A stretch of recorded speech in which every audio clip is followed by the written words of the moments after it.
everyone, and welcome to this July 2023 edition of the Winestream. I'm going to start out with an apology.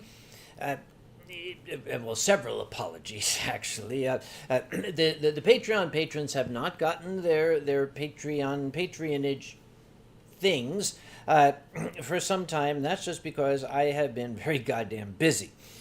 What you cannot see looking around here is the fact that my living room is just piled high with lost and found items from Anthrocon. I have been taking boxes and boxes and boxes of these things to the post office every single day. I've got like an entire thing of fucking badges. And would you please keep an eye on your shit? And if you can't keep an eye on your shit, can you at least come get it on Sunday? Because I don't want it in my goddamn living room, okay? There, I said it. Anyhow, that's why I haven't mailed anything out. Because, quite frankly, the concept of going to the post office now is just so odious to me. I just cannot bring myself to do it. The second apology comes in that I don't know how long tonight's wine stream will actually be, because I've been pre-gaming, you see, and that actually wasn't by choice. That just came about. I'm very much a victim of circumstance. Let me explain what happened. You see, I was having breakfast this morning with Grandma Kage, and we're having some scrapple, some very, very nice scrapple. And I happened to quip to her that I was interested in seeing the new movie Oppenheimer, which of course is about a scientist, and I'm a scientist myself, so I was immediately very, very curious. Well, I said to her, it's such a long movie, I don't think I'd be interested in seeing it. But as I was walking home, I got a sudden notion, what the hell? So I walked up to the movie theater. It's within walking distance up here. And I went and I said, do you by any chance have any tickets for today's morning matinee showing of Oppenheimer? And they did, and I saw it.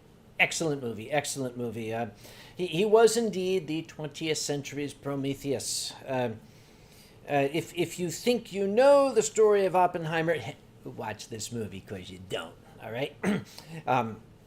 Well, as I was coming out of the theater, you see, walking back from the theater to my house, between my house and the theater is situated Triangle Wine Company. Now, that is my favorite little place to go, particularly on Friday nights or any night, actually. And well, I thought I would stop in because I had recently rearranged their sake shelf, but they told me they were interested in rearranging it again. So I had to go in and evaluate the rearrangement that was oncoming for the bottles of sake there. Especially, it's very, very important because on the 26th of August, just about a little less than a month from now, I'm doing another sake class at Triangle Wine. So the shelf must be just so. Well, having walked in, there's a very, very fine young fellow who is at the tasting bar, who, when he saw me walk in, he said, "Oh, hello, Sam," and I quote, this is exactly what he said. He said, "Hello, Sam, what are you drinking?" Well, I wasn't drinking anything. You see, that was not my intention. I was just going in to look at the shelves and evaluate the placement of anyway. I thought that put me in a very awkward position. I felt I didn't want to be rude, so I said, well, what are you pouring? And he reached for a bottle of French Brut, which is champagne. And so I had a glass of that, and my intention was just to have that singular glass. And then I got on the internet on my little phone here and was looking at things, and apparently, unnoticed to me, Johnny refilled the glass, I think more than once. But the next thing I knew, it's like 4:30, so I had to run home, and I just got here in time and got everything set up, got the lights and all this shit set up, and I thought, well, okay, since I started with a wonderful French champagne, maybe we should continue. So I saw Mama T earlier was postulating, will this be a sake night or a wine night? I thought perhaps we shall go with some Brut. This is not Champagne. This is from the Bordeaux region of France. It is not from the Champagne region. It is Brut, and it's a Crémant de Bordeaux, and it has this very, very interesting. Somebody gave this to me, I think at Anthrocon, was it? If you gave me this bottle, thank you very much. I've been saving it just for this occasion. It says on there, it's tu vis et je ne meurs jamais, which basically means you're alive and I will never die. Well, that's if the bottle says so, it must be so. So I'm going to open this now. If you have never opened a bottle of French champagne, or Brut in this case, you always want to have a receiver, because sometimes these things erupt, kind of like bad furry art. So I got this little bowl in my lap here. So what I'm going to do is I'm going to open this. But first, I have to get the foil off. I do believe that the expression "to be foiled" by something comes from somebody trying to open a bottle of French champagne, or Brut in this case, because it can be very, very difficult. But once you get your fingers around it, see, the way you open it is you pull off the foil, right? Just get rid of that shit there. Yeah, okay, so yeah. Anyway, and what you're left with is this little thing. It sort of looks like the pizza saver. It's not. It's actually a champagne saver. So what you do is you have to take this, because this is a pressure stopper here, you see, and you take it off, and you hope that the cork is not already, and then whatever the hell, you very, very gingerly. Very, very gingerly.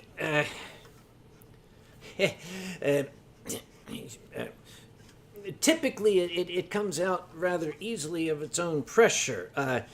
You kind of put your fingers under it, and this may take a moment here. Yes. Let me get a tissue here. There we go. Okay, just got. Okay, I can already feel some pressure, and what's going to happen is it's going to blow all over the place. Here it goes. Or not. Okay, that's good. You see, if it like goes crazy like a Gideon drawing, you're wasting it and everything, and there are children starving in the Champagne region of France. So the cork is now out. I'm going to pour it into this very, very, very special glass. What is special about this glass? This glass is the last remaining wine glass rescued from the Adams Mark Hotel in Philadelphia, which was Anthrocon's home from the year 2001 to the year 2004, until its untimely demise. This and a brick sitting on my shelf over there are all that's left of the Adams Mark.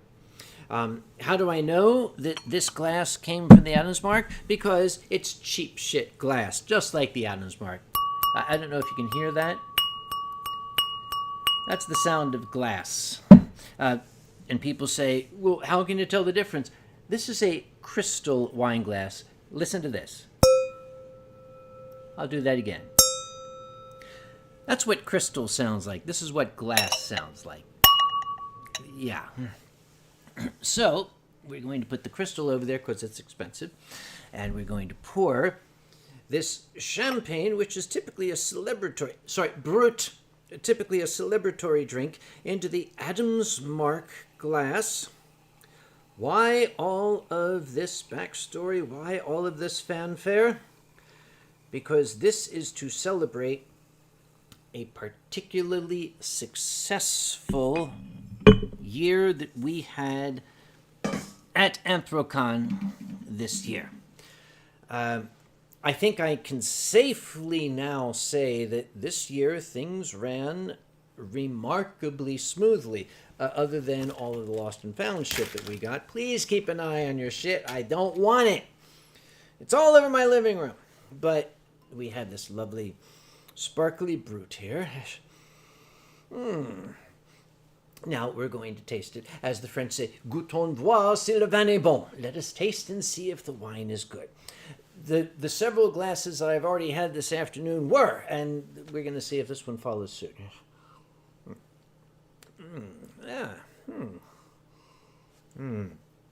It says, "Tu vis et je ne meurs jamais." That basically means this stuff doesn't suck. It doesn't suck.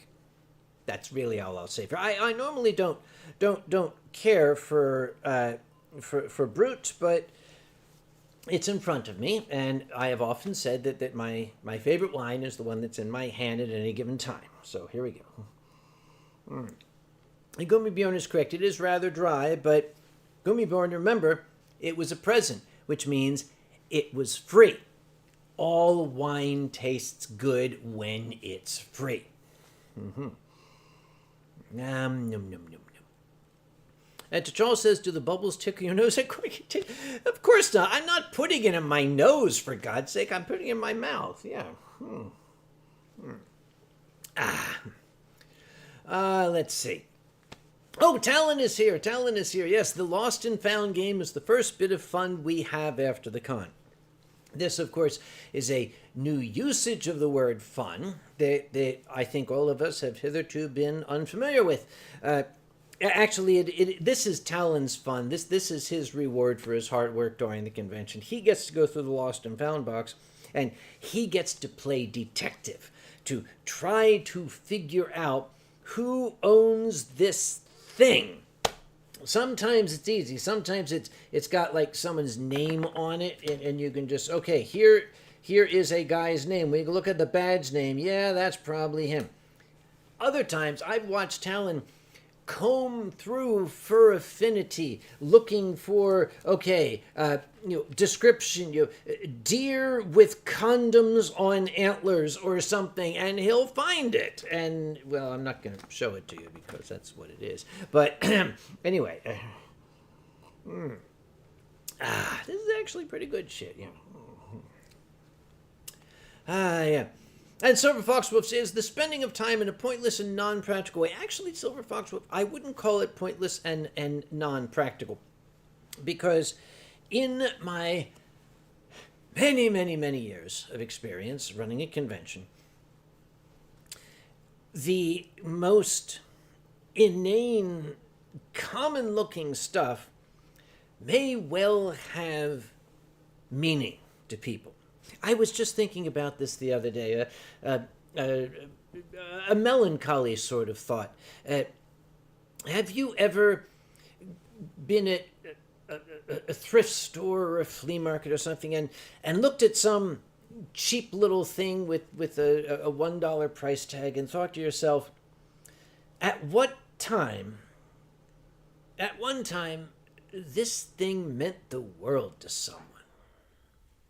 Like this glass. Okay, when I kick off, someone's going to find this cheap shit glass in my stuff and say, why the hell did he keep this cheap shit glass?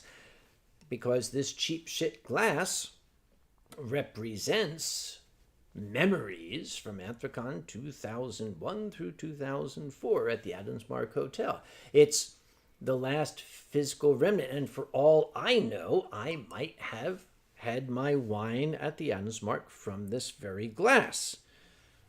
There's no way to tell, but Ushi is here. Hello, Ushi. Ushi and Andre came to Anthrocon this year, and I very much hope that they had a good time. I wish I could have spent a little bit more time, but I was very busy, as you understand. Now, Omakage is here as well. Yep. Now,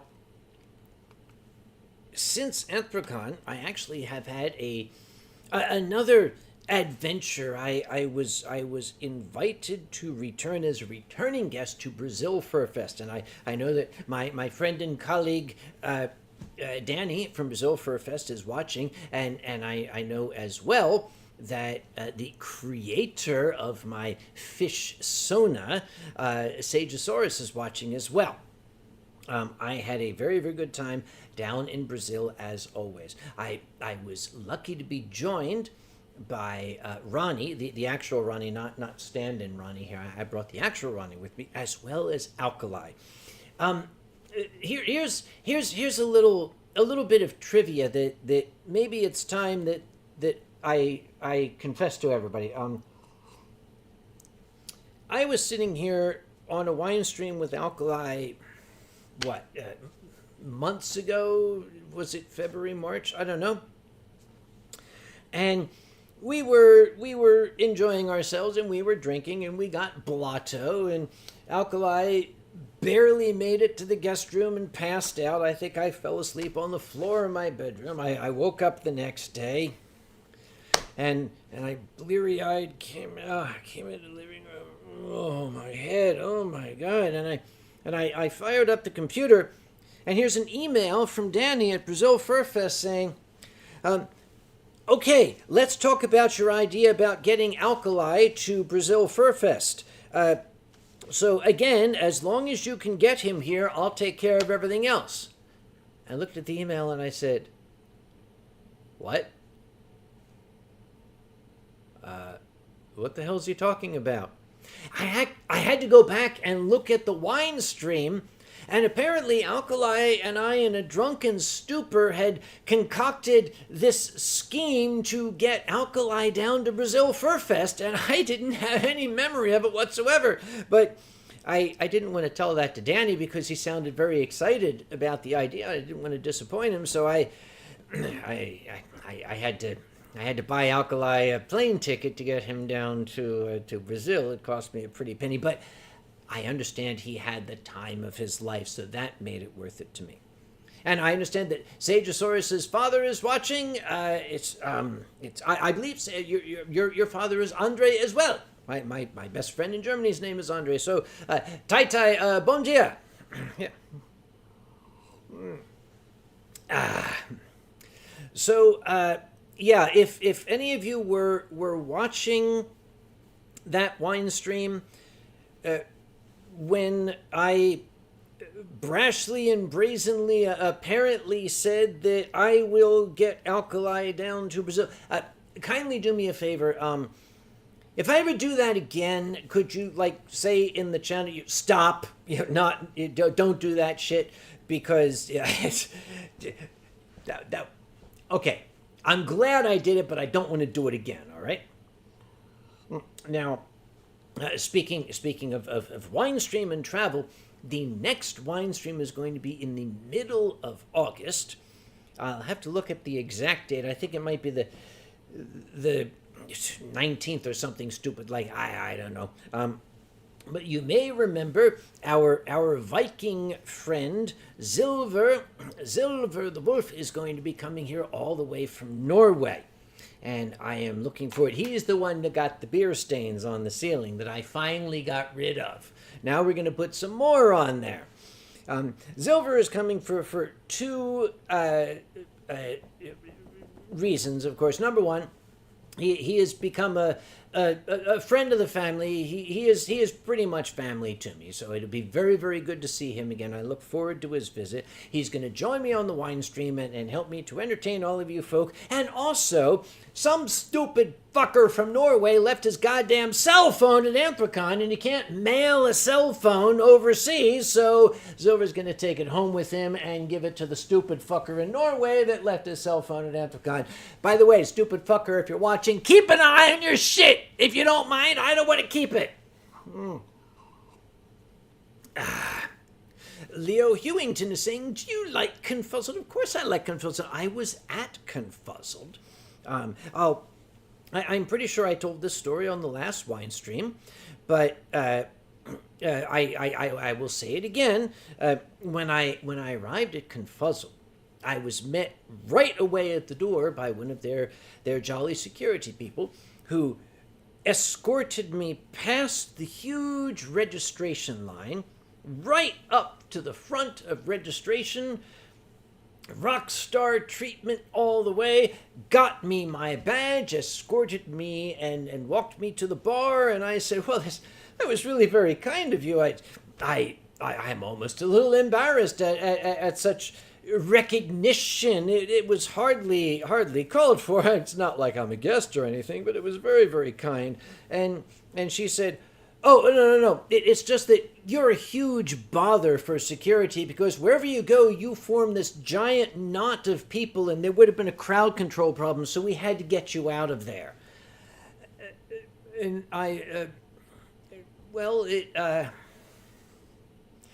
it sort of loses its luster, the rock star treatment, when it's put in those terms. Danny is saying, we took Kage to McDonald's in Brazil. It was unbelievable. Okay, you need to know that story too.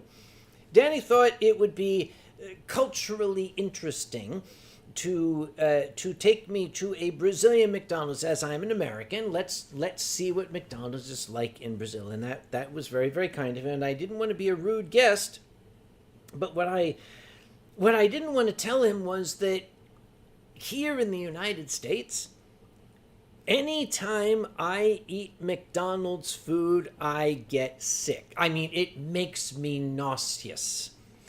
I will get a dreadful upset stomach just by tasting the stuff. I don't know if it's psychological. I don't know if it's an allergy to something, but when I eat McDonald's food, I get physically ill. So I didn't want to be rude, so I tried it. And I can state with authority that McDonald's food in Brazil is exactly the same as McDonald's food in the United States. Fortunately, Ronnie was there. He was able to consume the excess crap that they put in front of me. And equally fortunately, when we arrived, they had a caipirinha waiting, so I was able to quell the waves of nausea that were yeah, oh dear. Yes, and apparently it was there. Okay, there you go, Danny. Our photographer is a big fan of McDonald's. It was her idea. Excuse me, you're the chairman. It doesn't matter if it was your staff. You're responsible. That's how this game works, my boy. You should know that by now. Oh, let's see. Oh, Gummy Bjorn, apparently I do tend to draw a crowd. I remember the first time we met, you were followed by the usual horde of fanboys. I still don't understand it. I'm a smelly old drunk. I don't know where the horde of fanboys comes from. I think somebody's paying them. They must be. Maybe it's the makers of this lovely brute that comes from France. It's tu vis et je ne meurs jamais. Yes, you're alive and I will never die. Nosferatu champagne. Here you go. That's what we got. Oh boy. Yep. Yeah, what's going on here? Oh yes. Danny and the crew from Brazil Furfest also came up to join us at Anthrocon this year. I was very, very happy to see them, and once again, my apologies that I could not spend time. I wanted to sit down and drink with you guys. My God, I wanted to sit down and drink with you guys. It just wasn't possible. I was able to help out. Oh, Zachary said, hello, Zachary. That's my grand nephew or great nephew, or he is a great nephew, absolutely. But hi, Zach, good to see you. Vavaka's here. Hello, Vavaka. That's the other Viking. Yum. Let's see. Oh, Drax says, Kage foisted himself on you. It's only fair you do the same to them. Well, okay. I didn't foist myself on Danny. I just kind of showed up. Let's see. Danny says, Kage is a gentleman. Danny, are we talking about the same Kage? This is the Winestream. I think you might be talking about somebody else. But once again, it was swell seeing the executive team from Brazil Furfest, the executive team from Eurofurence, the executive team from many conventions showing up at Anthrocon, and more so, those who had the opportunity to help us out at registration this year. I definitely raise a glass to you. Thank you so very, very much. On Thursday, we had 10,000 people descend on our registration, our little registration department. And so many folks stepped up to volunteer, folks who are members of other conventions, people who it was their first convention. Steel Gear was there. It was Steel Gear's first FurryCon in the U.S., and the next thing I know, he's wearing one of my volunteer vests. I'm like, dude, you rock. He is a true workhorse. Anyway, he did an excellent job. I don't think he's here this evening, but Steel, I shall raise my glass to you. Here's to you as well. Let's see. And Drax says, all those people have now been forced to sign away their souls so they may, quote, volunteer, end quote, again next year. Drax, that's not how it works. You're a demon. You know how possession works. And as much as I wish I could have joined, I understand that Danny and Vovaka were able to share a meal at Primanti Brothers. Those of you who have never been to Anthrocon or never been to Pittsburgh, Primanti Brothers is a local institution. The Primanti Brothers started their sandwich shop hundreds of thousands of years ago, back when Pittsburgh hadn't even been settled by Europeans. That's not true. I just made that up. But what Primanti Brothers is known for is a sandwich that was designed for the hard-working Pittsburgh steelworker. The sandwich is massive pieces of bread with the entire meal in between the pieces of bread. The meat, the cheese, the French fries, the coleslaw, the whole meal is between the pieces of bread so that the steelworker could consume his lunch and still be working. It is a product of rampant capitalism and wage enslavement, but okay, when you describe it that way, it kind of ruins it, but it's damn good sandwiches, really. It's great, yeah.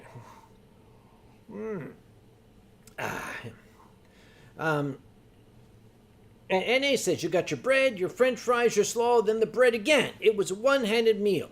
And it was construction workers, primarily steel workers, but Pittsburgh is a blue-collar city. Pittsburgh is a working person city. So this was designed for somebody who could work with one hand and eat with the other hand. And I know you furries are thinking horrible thoughts. Get that out of your head right now. Actually, this stuff is not so bad. Excuse me. Tell me, is this a leading statement? Traveling to visit you guys in North Carolina would be so nice. Danny, are you saying something? Because I haven't quite had enough wine to make any brash offers. You might wait till later in the stream and after a few more bottles of this brut, and we will see how things go. I was able to do a little something for Alkali that I still feel very, very good about. Coming home, since I got him a flight on United Airlines, I still have a little bit of influence with United Airlines. I was able to get Alkali upgraded to first class. So it was not only his first trip outside of North America, but he was able to get the first class treatment. will not pat myself on the back because I'll probably dislocate my shoulder at my age, but goddamn, I feel good about that. Num, num, num, num. Let's see. Ace, so we'd say you're from Philadelphia, called Primanti's peasant food, and that's not meant to be a compliment. Yeah, that's true. Then again, it is said that the hoagie in Philadelphia was a similar design, made for the shipbuilders at Hog Island so that they could eat their lunch between two giant slabs of bread and still operate the machinery with their free hand. Once again, rampant capitalism, wage slavery. I'm going to stop because that does destroy the magic of it, really. Oh, Vovaka says, they overbooked my flight, but I volunteered and got first class with Lufthansa home. Vovaka, I understand you also got enough money to get a ticket back to Anthrocon next year, so you can be staff next year as well, couldn't you? You have no excuse.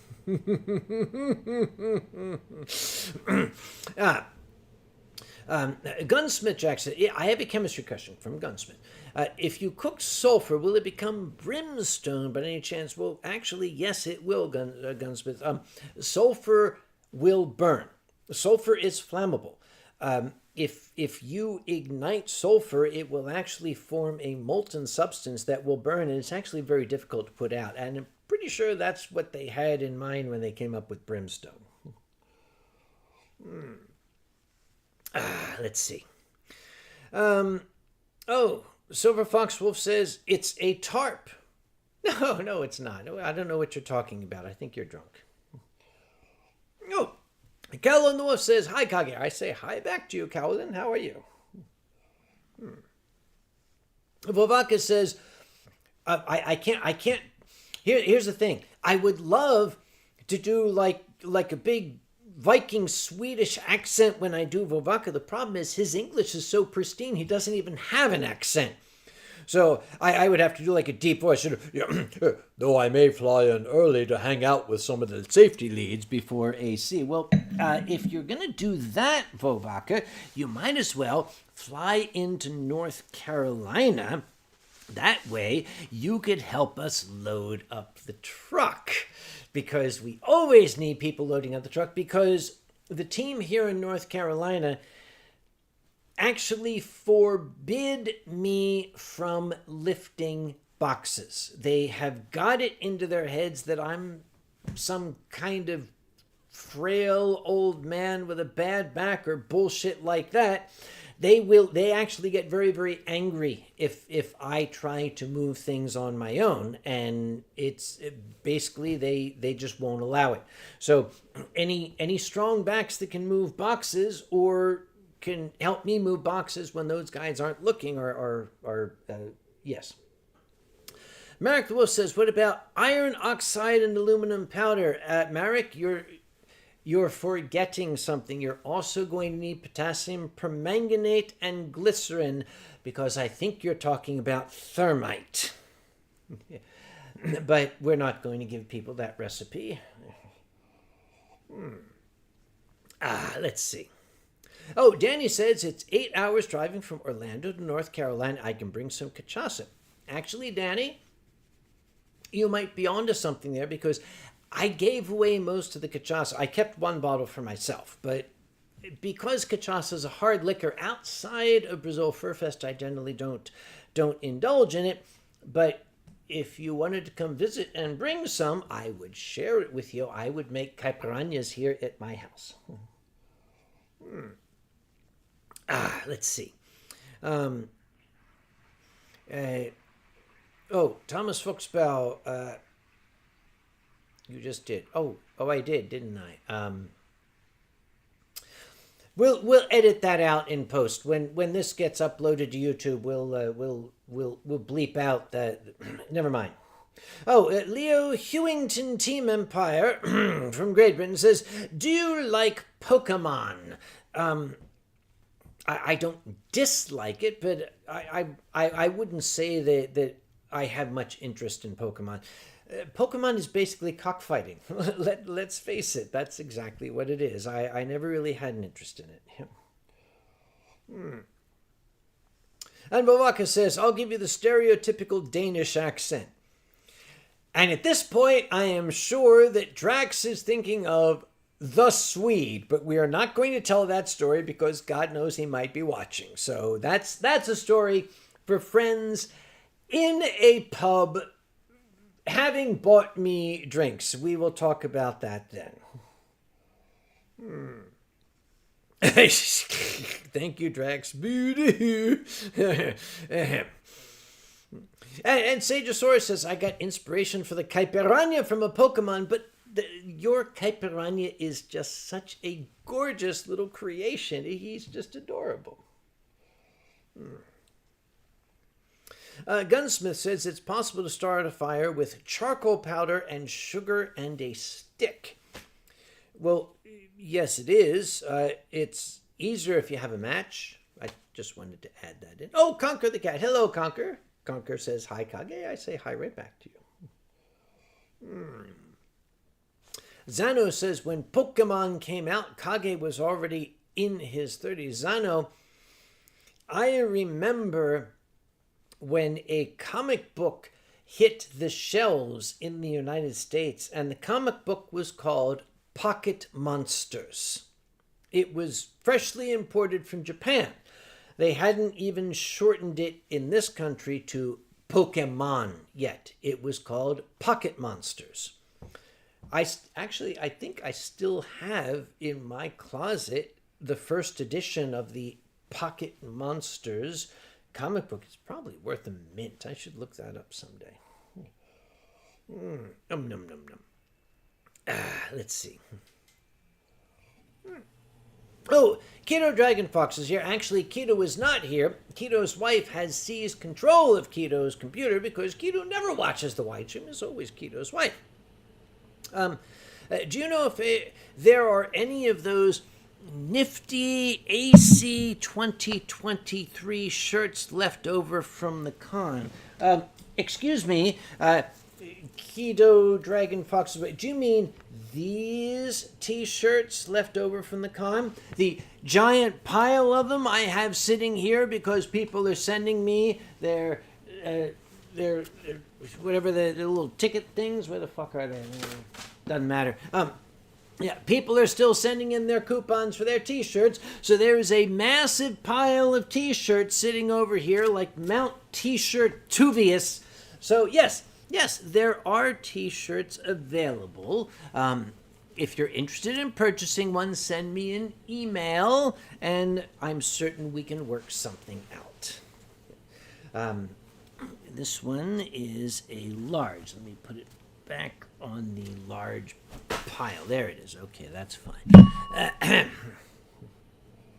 Num, num, num, num. And Slippery Stallion. Oh, yes, the Slippery Stallion. I remember I received your ticket in the mail with a very, very nice note. Thank you very much.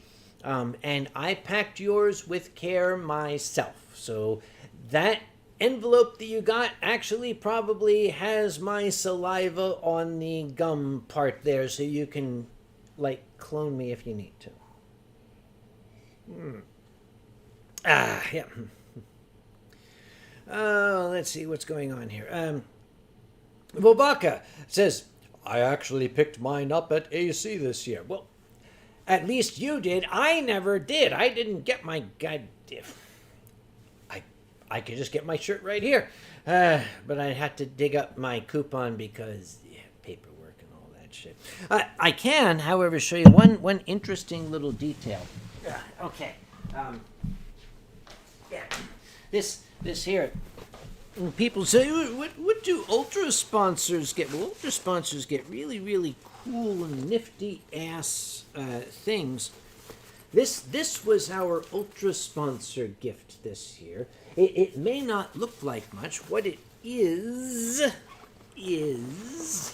a garment bag with Anthrocon's logo on it. Yeah, with Anthrocon's logo on it there, you see. It is a garment bag. You can put your garments in it. But then it actually zips up and forms like a shoulder bag. The sides come up here and zip up. I actually brought one of these with me on a recent trip. They're very, very, very useful. This is one of the nicest ultra sponsor gifts I think we've ever had. Drax says body bag. No, not body bag. Garment bag. Drax, garment bag, not body bag. Although it was interesting. I think Drax might have been here when we were looking for ultra sponsor gifts. We could get, believe it or not, we could get Anthrocon branded body bags. Okay, don't ask me why. I'm just looking at the goddamn catalog. We could get Anthrocon branded body bags to give out. And if, the successor to COVID ever hits and we have captain trips and people dying in the streets, maybe we'll have Anthrocon branded body bags. But until then, no.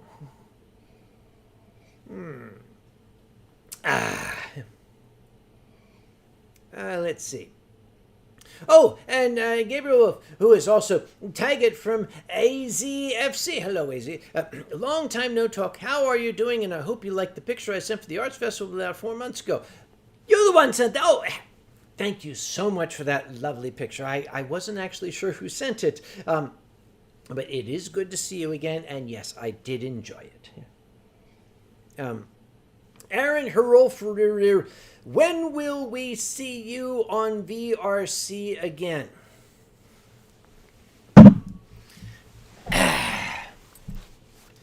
Okay. This is my play space. It is filled with shipping supplies for sending your stupid ass lost and found crap back. Please keep an eye on your shit. Don't leave it behind at the convention. So to answer your question, Aaron, once I have cleared out all the shipping supplies and sent people's shit back to them, I'll have my play space back, and then I can get back on VR, but not right now. Let's see. What's going on here? Gunsmith says, have you written down the Anthrocon intro song yet that Alkali sang on the Winestream? Okay, was that the same Winestream when I promised to get Alkali a ticket down to Brazil? Because I don't remember it. I think I might need a reminder if somebody could help that. Yes. Okay. Let's. And did I see the Wiggle Fox puppet at Anthrocon? I did not see it in person, but I've seen plenty of videos, and I think it's totally adorable. Conquer says you can use VR sitting settings so you don't need a play space. Well, Conquer, I paid for the full body shit, and I'm gonna fucking use it. There's enough Scottish in me that's how things work. Yep. Jelly Paul says, shame no wine bottles get into Lost and Found. Yes, no wine bottles get into the Lost and Found. That's actually never happened. Let's see. And Chris Husky says, find the people who lost their stuff, put them in the garment bag. That's not such a bad idea, actually. Num, num, num.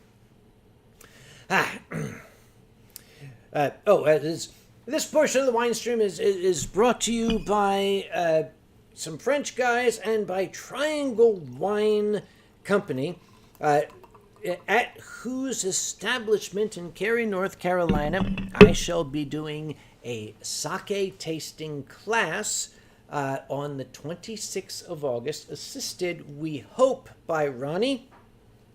And I say we hope because he's flying in that very day on Air Canada. Katie's going to have to... bon appetit, mon cher. Yum, yum, yum. Gunsmith says, have you not even had booze and lost and found? On advice, oh, my tie's quick. On advice of counsel, I really cannot answer that question, Gunsmith. Let's see. Vavaka said, oh, I had a wonderful time on Air Canada. Hardly any issues. Well, you're lucky, ain't you? Wait a minute. Hang on. Didn't your flight get, fucked up on the way home, and that's how you got the first class and all that? So don't tell me you had no issues with Air Canada. Oh, Keto says, wife and I visited their store recently, picked up a Dasai 45. Hang on. I just sold on Friday night a Dasai 45, and it was the only one they had in the store. That wasn't you, was it, by any chance? And when I say I sold, I'm not an employee there, but I'm kind of de facto an employee there. That's how shit works. Let's see. Death Seer's index broke. Oh, dear. Oh, I'm sorry to hear that, Seer. When you're back online, let me know. Yeah.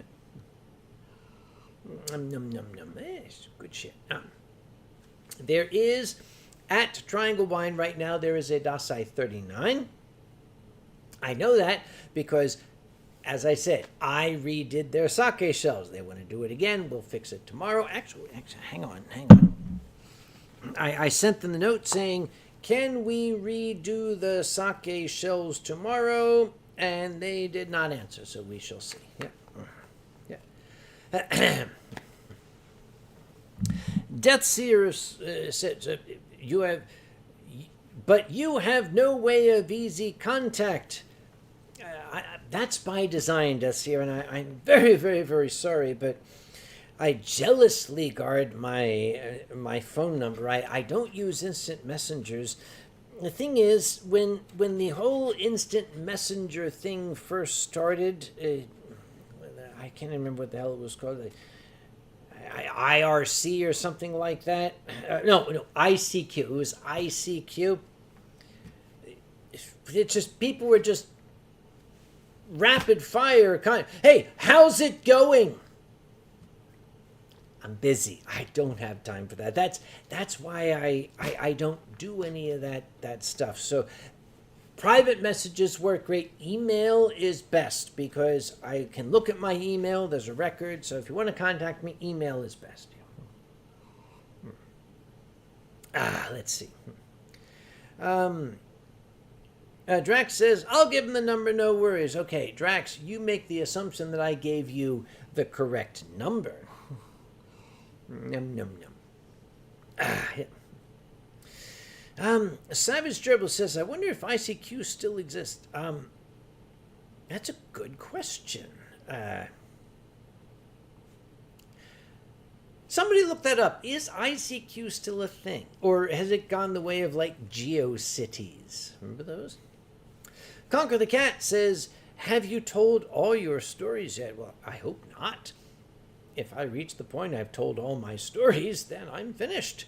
Are there some small stories you haven't told that you can't tell on stream? Yes, there are lots of stories that I don't tell on stream. Those are the ones that I say, those are for friends in a bar when there are no cameras present. Because some of the stories I have contain information that could potentially be actionable, which is why those are stories for private audiences. Yeah. Let's see. Death Seer, I see DJ Anthrocon. Death Seer, unfortunately, I am so far removed from that process, I don't even know. Do we have dances at Anthrocon? They don't let me get involved in that anymore. Apparently, I screwed it up royally some years ago, so the decision was made at the board level that Uncle Kage is not permitted to have any involvement whatsoever with the dances. I don't remember what I did, but it was apparently pretty stupid. So, you'll have to talk to the dance crew. Let's see. In Savage Trouble, yes, at a bar or past the statute of limitations. Yeah. Let's see. Zano says, you could tell us about the time you started an alcohol fire in a government laboratory. Well, okay, first, Zano, it was an ether fire, not an alcohol fire. Secondly, I very much could. In fact, it's been a long time since I've told that story. Maybe I should resurrect it.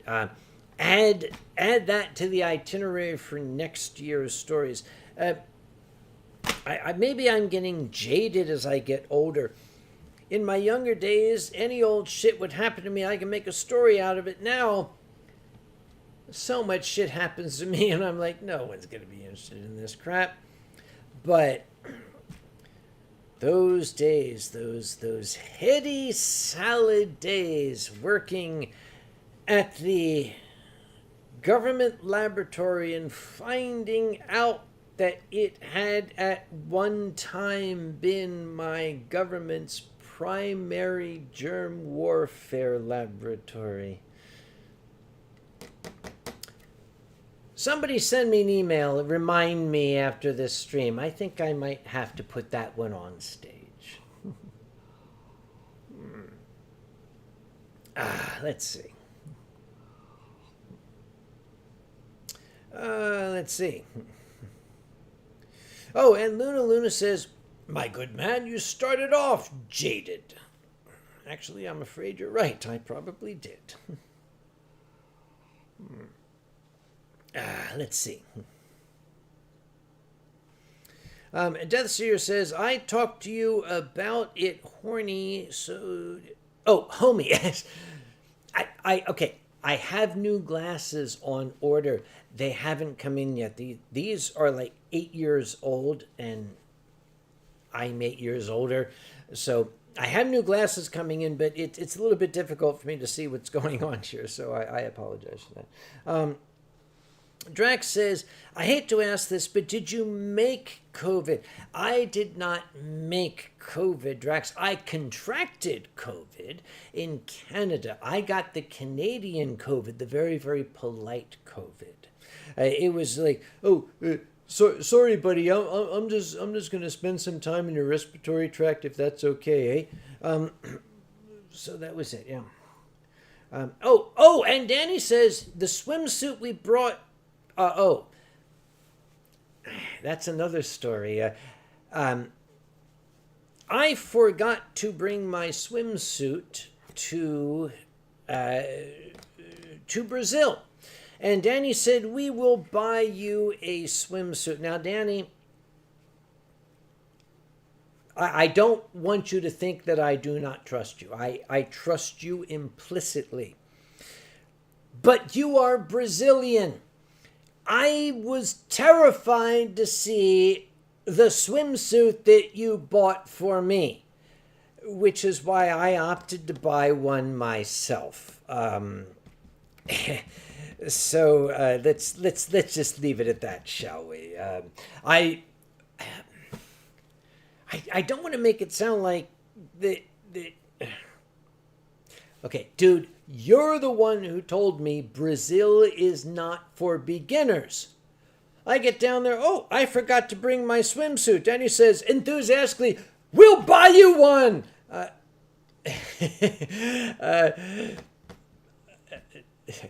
No. No, I'm sorry, no. Oh, Luna, may I ask what you're currently drinking? This is actually a French Brut. It comes from the Bordeaux region. It is Crémant Bordeaux.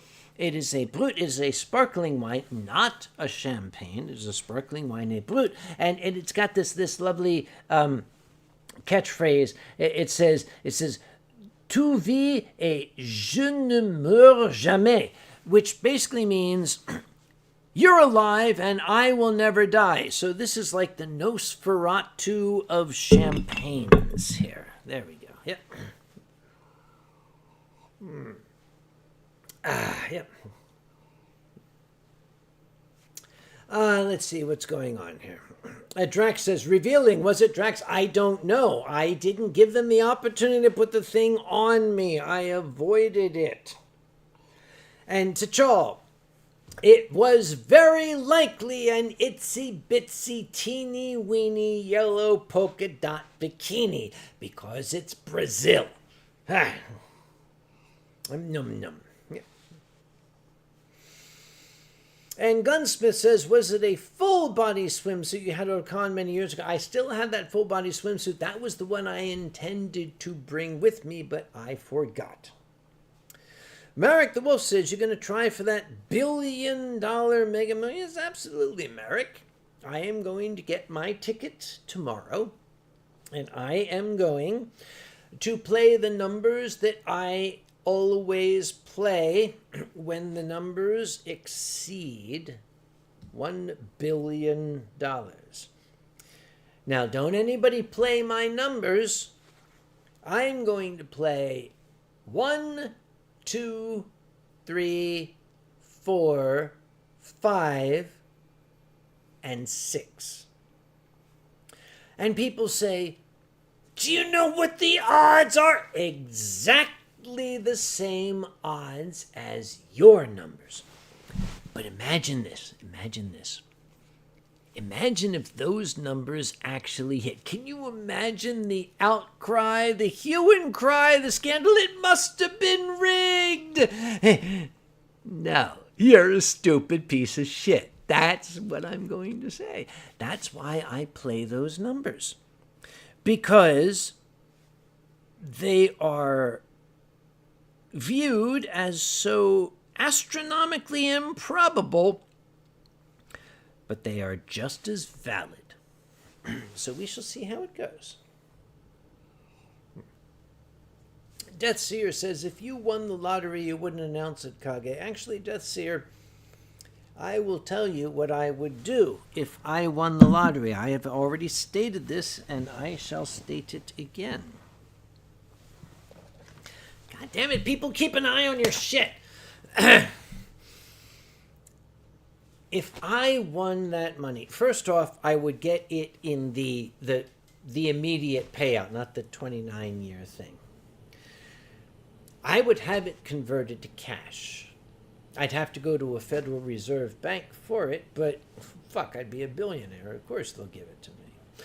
I'll buy one of those old-fashioned steamer trunks, those giant wood and leather trunks they used to take on steamships, and I'm going to fill it with cash.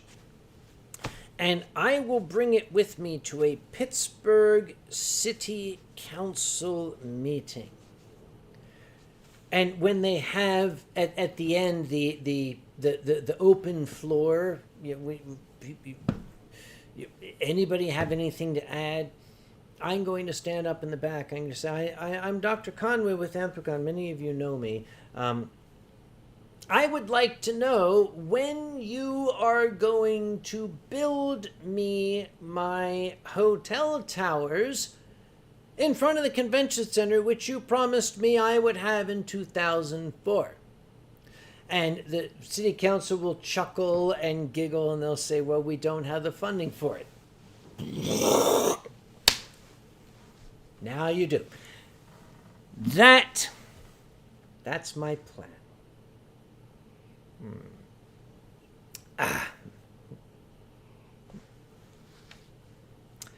Let's see.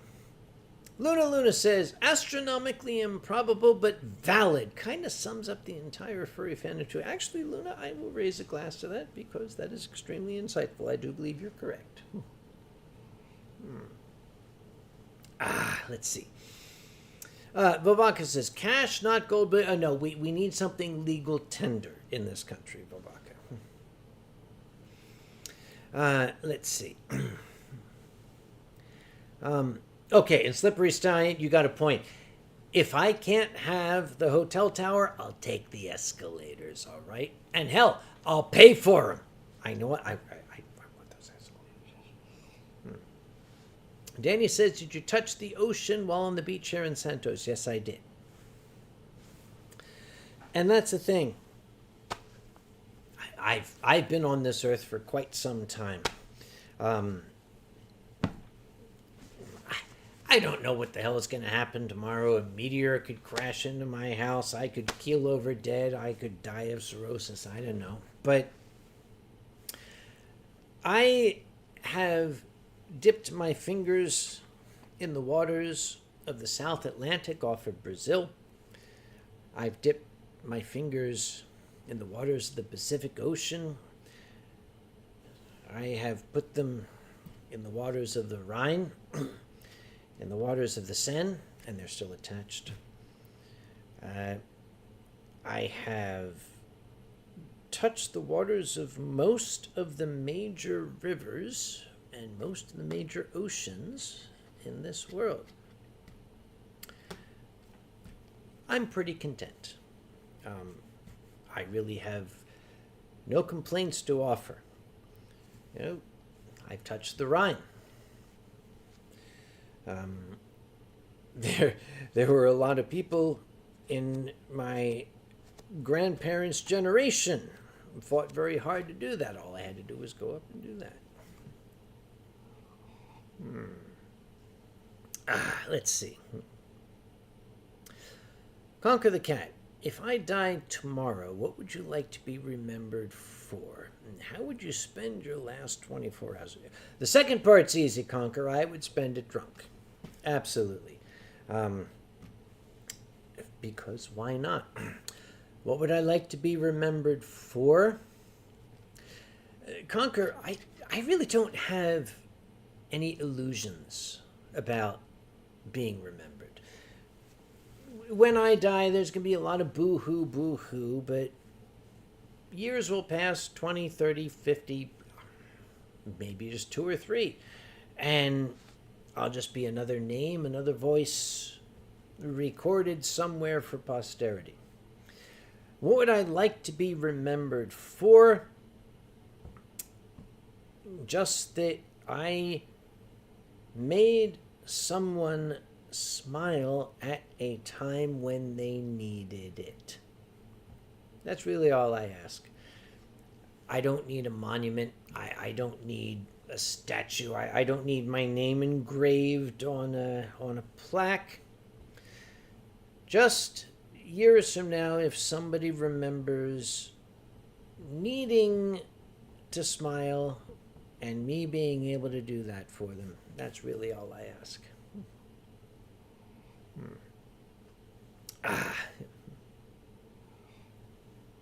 Lovaka says, did I touch that Czech river? No, you're talking about the toxic river. Even I would not touch that. Leo is asking, am I drinking Fettuccine 1981? I don't think so. This is a French wine, not a Prosecco. Thomas Fuchsbell asks, have you touched grass lately? It's not legal in North Carolina, Thomas. I'm afraid I cannot do that. Let's see. Yes, Drax says, we'd love to put up a plaque, but no funding. Yeah, it's fine. I don't care. Oh, Bossosaurus, just saying hello from me and my puppy King. 14 weeks old, so hope he's not underage for the Winestream. Actually, no. Well, okay. If he's 14 weeks old, then in dog years, he's still underage. No, don't let him watch it. Don't let him watch. No, cover his eyes. Yeah, yep. Let's see. And Aaron says, I did that with Far Killer and me when you petted him on the head for me at Confuzzle. Then, as the immortal Red Skeleton says, my purpose as a clown has been fulfilled. And Dave Nevia says, I thought you didn't like French wine. I don't, Dave. I actually loathe it. This is not... Okay, this doesn't suck. It's not hideous. It's drinkable. It's as the Uniphiles say, it's inoffensive. But the advantage it has is somebody else gave it to me, so it didn't cost anything. That makes it taste a lot better.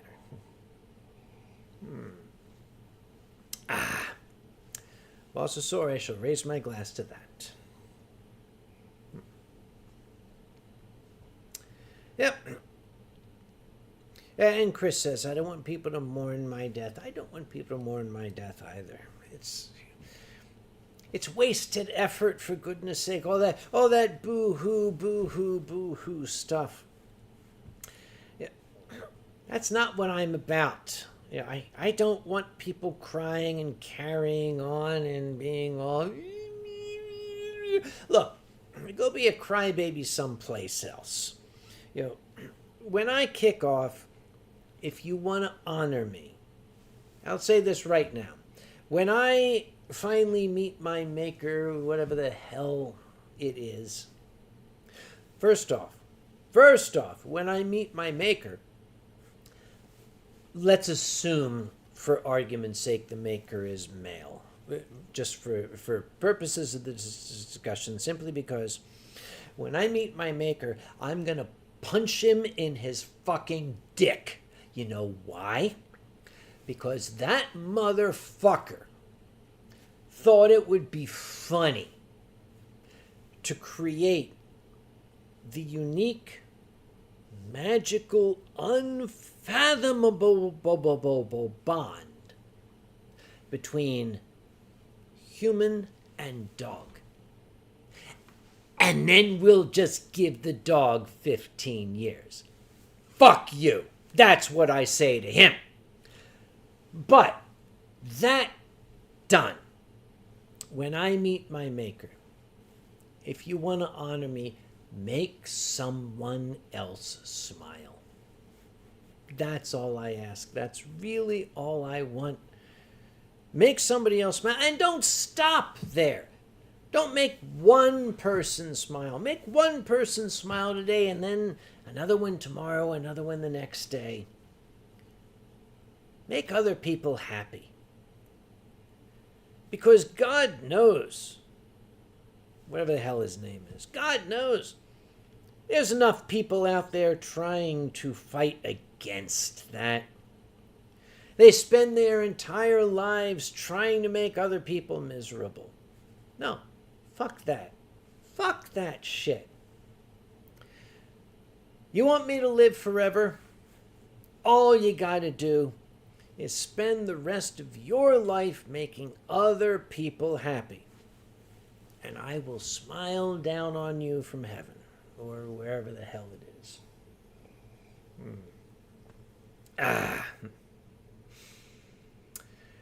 And Katie says, my sister once ding dong, the witch is dead. Yep, I would do that for Cindy too. I love my sister Cindy like a sister, which she is. And this was going someplace profound, and I think I just messed it up. Hi, Cindy, you're cool. So sorry about, like wrecking the dollhouse back when I was 2 or whatever the hell. Let's see. Danny says, I run convention because I love smiles. Yes, we do it for the applause. Not the applause for us, but the applause of people being happy. And Drax says, can't make me miserable. I'm British. We're already miserable. Actually, Drax, I suspect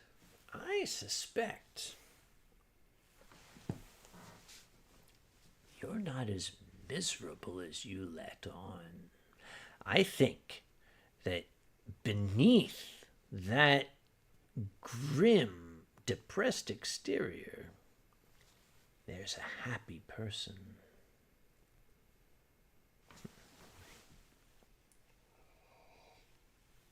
How do I know that? All you have to do is open a can of prawn-flavored Pringles. No more needs to be said. Dave Nebius says, I thought you weren't religious. I'm not.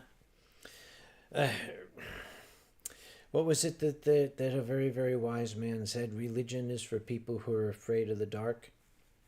However, the trappings of religion, the language of religion, can be very, very useful to explain things that we have no other explanation for. Why not? Let's see. Yappy. Oh, hello, yeah. Yappy says, I'm no longer happy because of those handful of people ripping my life apart. Yappy, my old friend. And you and I have known each other for, what, close to 30 years now, is it? Yappy, please don't let unhappy people make you miserable. What's the point? If they want to be unhappy, let them. That's their lot in life. Don't let them ruin your happiness. I need to refill this shit. Hang on, there we go. This portion of the Winestream is brought to you by some French fuckers. I don't know what the hell their name is. All right, okay, yeah. All right. Thomas Fuchsbell says, can we make unhappy people smile? That's a good question, Thomas. I don't know. We can try. No harm in trying. And if you succeed, you have lit the world. If you can't, at least you tried.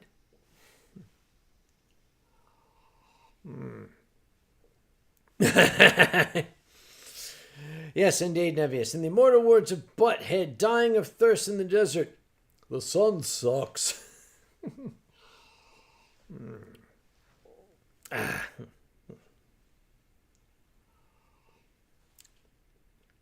Fenrir Furry says, French wine is nice. French cider is just apple juice. I disagree, Fenrir, because when I visited Normandy for the first time, I had Cidre Normand. I had the cider that comes from Normandy. It was actually pretty good shit. Drax says, no minstrels here. Truly the end times are close. Drax, I still have 8 bags of minstrels in my cupboard. I am rationing them, very, very carefully rationing them, because I do intend to come visit you again sometime, and I expect you to replenish my supply. Drax says, how do you still have those? Self-control. Remember, I am of British descent, so I understand self-control.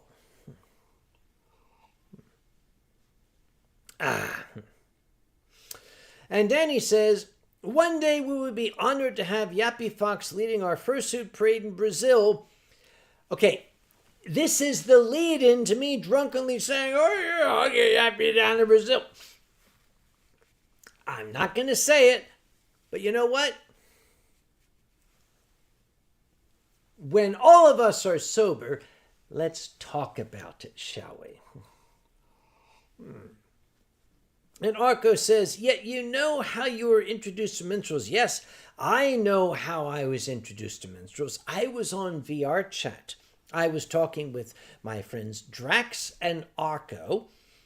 And Drax and Arco share a house in England.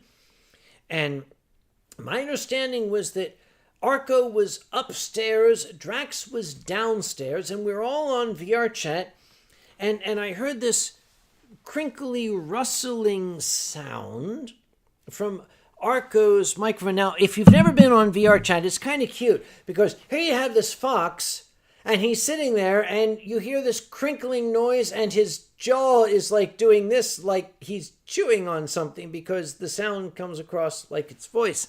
And Drax all of a sudden just threw down his keyboard and charged upstairs and basically assaulted Arco and was saying, "He has minstrels." And I said, "What are these minstrels of which you speak?" BRB. Pardon me. Here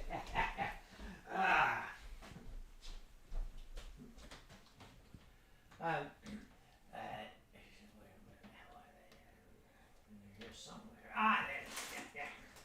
Now, Drax, being the consummate gentleman that he is, and I do mean consummate, sent me some. I was completely unfamiliar with this taste sensation from the British Isles. He sent it to me, and I said, "What are these?" And he said, "Well, imagine M&Ms, but good." All right. Okay, it's like a very large M&M. It kind of matches my tie. This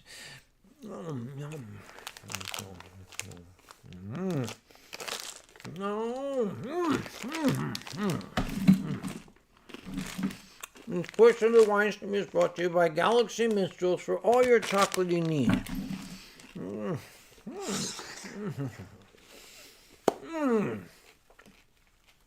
It's definitely good shit.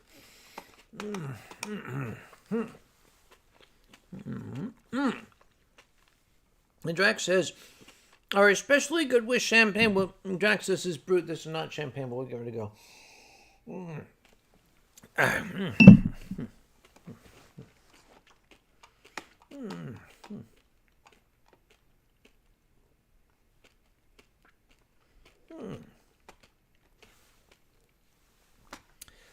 Katie says, "Kage needs a minute with the minstrels." I might need a minute with the minstrels.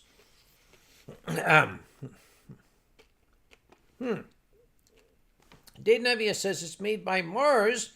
It's essentially just Dove chocolate bites. Well, no. I beg to differ. This is made by Mars.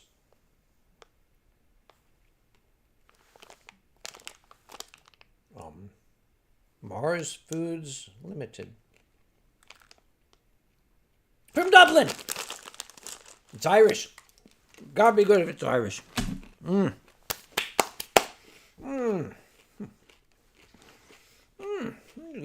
God damn, that's fucking good.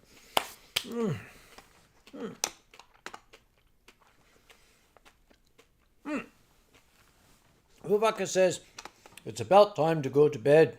I gotta help my dad out in the woods tomorrow." Yeah, sure. I'm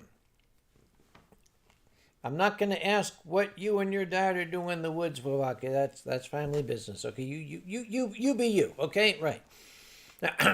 But good night. Thomas Fuchsbaugh says, "I still wonder what grape was turned into your drink." Well, it was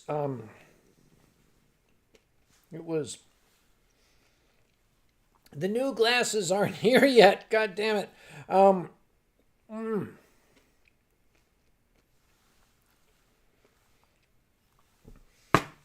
Little grapes. Yeah, the kind that fizz. Yeah.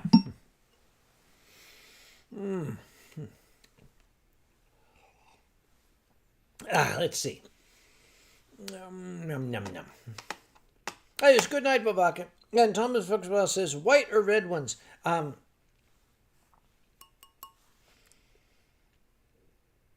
Pretty sure they're white.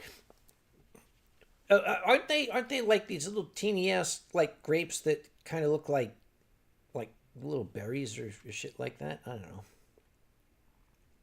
Oh, and Aaron Hurl for actually before you go, Aaron, I do need to point out that don't go that The Winestream is Patreon supported, and Aaron is one of our Patreons.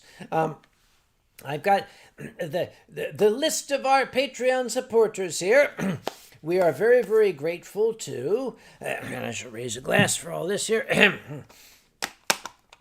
Aranches Vopes, Bentley Shepherd, Botunos, also known as Aaron Herolf, Check the Shep, Dave and Hunter, Dunkel Pfote, Flat Facts, Foxhole, Bobo, Poulette, Furry Trainer, Jelly Paws, welcome Jelly Paws, good to see you.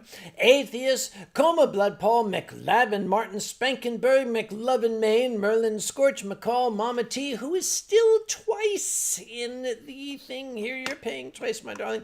Mutter Wolf, Nikolai Tiger, Q the Dane, Rick Hale, Rusty Rover, Silent Dawn, Silver Fox Wolf, Silver Gatomon, Silver the Viking, who will be our guest in a few weeks, Tez Cat, the Magic Jag, the Drag It Show, all of the above, Tom Fox, Ash, and Yakisoba. Thank you all so very, very much for your support. I don't know why you do it, but I'm glad that you do. Austin Schmuck. What's the best place to purchase minstrels online? Amazon. You can get anything in the world on Amazon.com.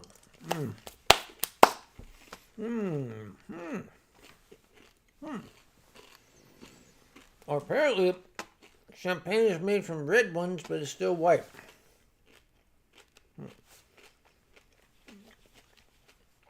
We're going to focus on the minstrels, then we'll talk about that.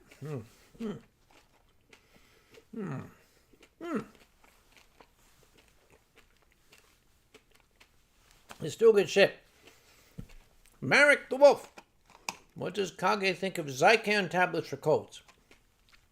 Very, very good question, Marek.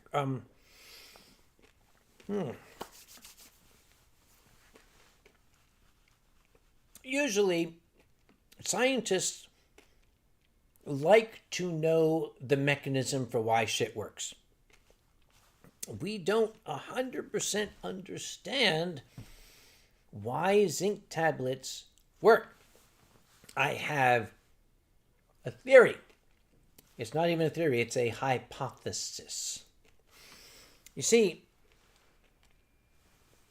when rhinoviruses such as the cold virus replicate, they go shooting their RNA out, because that's what viruses do. They go waving their RNA in people's faces. They're very, very rude that way. But what they do with their RNA is they form what they call zinc fingers. Imagine, if you will, a zinc atom sitting on top of a finger. This is not going to work. Let's do it this way. And then the RNA basically forms this dick-shaped thing around the zinc, and then it does shit. We are still not 100% sure of the mechanism, but if you bathe a replicating cold virus in zinc, it screws shit up. It makes it difficult for it to replicate, meaning it's not going to propagate. It's not going to make a bunch of extra little cold virus bullshit. The important thing is, you can't just put zinc into your body. You have to put the zinc where the cold is doing its shit, and that is usually in the mucous membranes of the throat and the nose. That's why Zicam is a zinc thing that you are supposed to dissolve in your mouth and let the zinc basically get all in your throat. They have a nasal spray, but the nasal spray has shown some problems. I don't recommend the nasal spray until they get that shit seen to. I have anecdotal evidence of my own that feeling a cold coming on, I have treated myself with zinc, And okay, here is where we start waving our hands. Anecdotally, I would say I have had only mild cold symptoms that lasted only a day or two. Was it because of the zinc? Or because I just happen to have a very mild case of the cold? I don't know. But so far it's been working. So I will continue when I start feeling the first evidence of a rhinovirus infection. I will treat it with topical zinc, if you will. So far, it served me well. I have not had a situation where it has failed. No.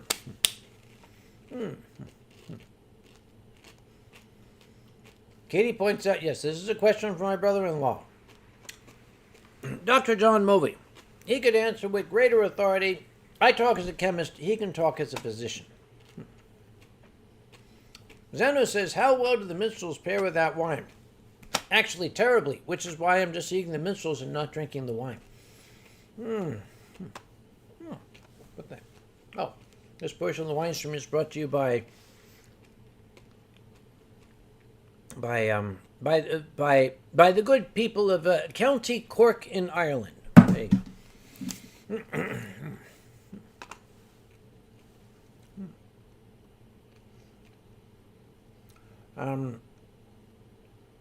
A bunch of shit went by. I'm trying to catch up. Oh, Michael Barnes just got here. Did I miss anything good? No. It's been shit up till now, Mike. I'm so glad you're here now because now we can start the show.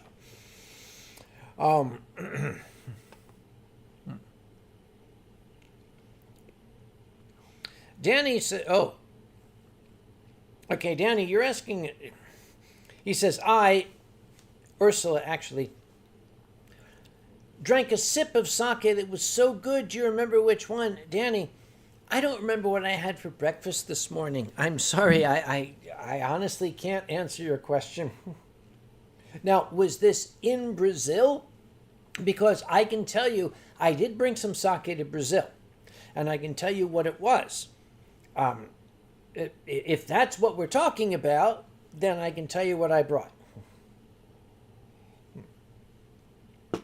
A Bossosaurus says, do you do your own tests when you feel an illness coming on to determine what type of illness you have? Actually, Bossosaurus, no. I don't really have the wherewithal to do that sort of testing. In the instance where I feel a respiratory infection coming on, I will take the zinc lozenges and bathe the mucous membranes with zinc, and I will have 2 or 3 days of discomfort, and then it passes. Again, entirely anecdotal evidence, extremely unscientific, but that's the only data that I can offer.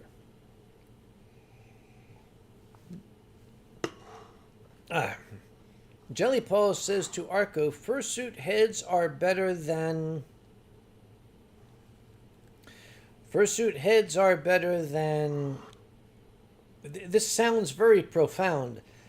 I'd like to know the ending of this. Jelly Paul's, in discussion with Arco, you say fursuit heads are better than what? Danny says, yes, in Brazil, it's when I was drinking on stage with Ursula, Danny, I don't have a lot of clear memories of being on stage in Brazil for reasons that are completely mysterious to me.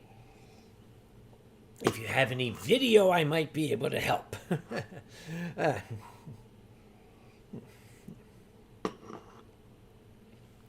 And Arco, apparently Arco and Jelly Paws are discussing, Arco says having baklava helps. I guess if you like pastries with honey, certainly they do help. Yeah, okay. Yeah.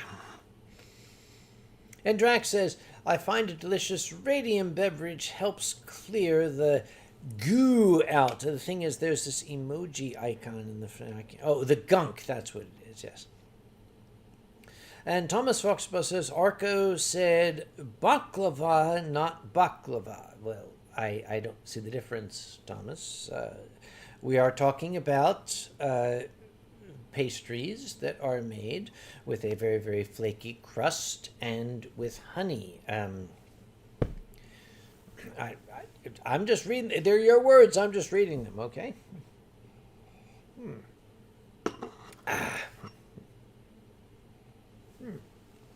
Just one more minstrel. Yes, Tom, I told you, these glasses are 8 years old. I have a new pair on order. They were supposed to be in Friday, but they have not arrived yet. It really is good shit. I recommend it. I also recommend this absolutely lovely book that Drax got me. Drax was a consummate host. He bought me this adorable book. At least I hope he bought it for me, because if he didn't, I stole it from his house. The wine quotation book. And I think I read some of them last time. I could just open to a random page here.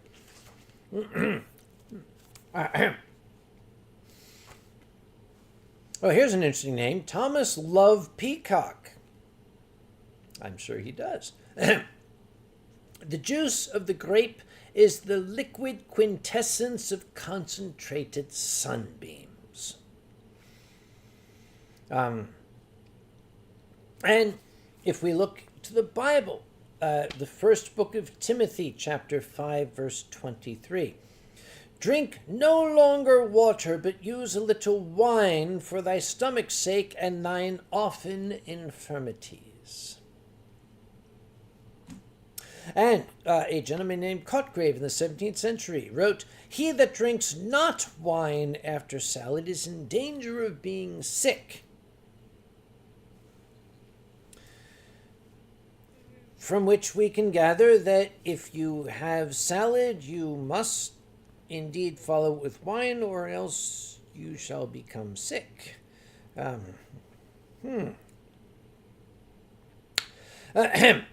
Louis Pasteur, Monsieur Pasteur, Dr. Pasteur himself said wine can be considered with good reason as the most healthful and the most hygienic of all beverages.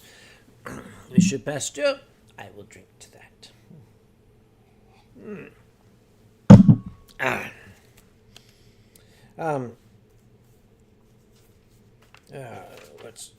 And here's a picture of me. Isn't that adorable? Okay. From the school of Salerno, a code of health in the 11th century. Ripe, good old wine imparts a richer blood to him who daily tastes its tonic flood.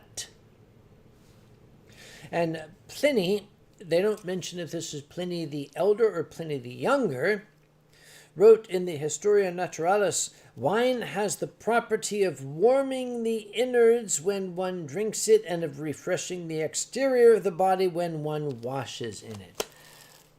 I do have a hot tub. It would be interesting to fill the hot tub with wine, wouldn't it?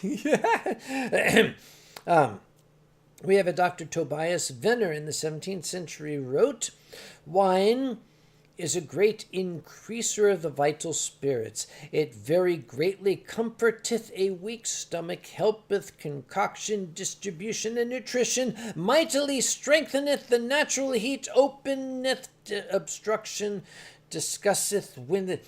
I think this guy had a lisp because everything ends in... Yeah. And here we are. Charles Tove.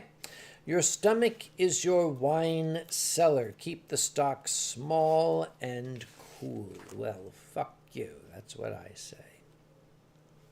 And Thomas Jefferson, one of the founding fathers of America. Like my friend the doctor, I have lived temperately, eating little animal food. I double, however, the doctor's glass and a half of wine, and even triple it with a friend, but half its effects by drinking the weak wines only. The ardent wines I cannot drink, now retired at the age of 76. Well, he was an old guy, that's what he's trying to say.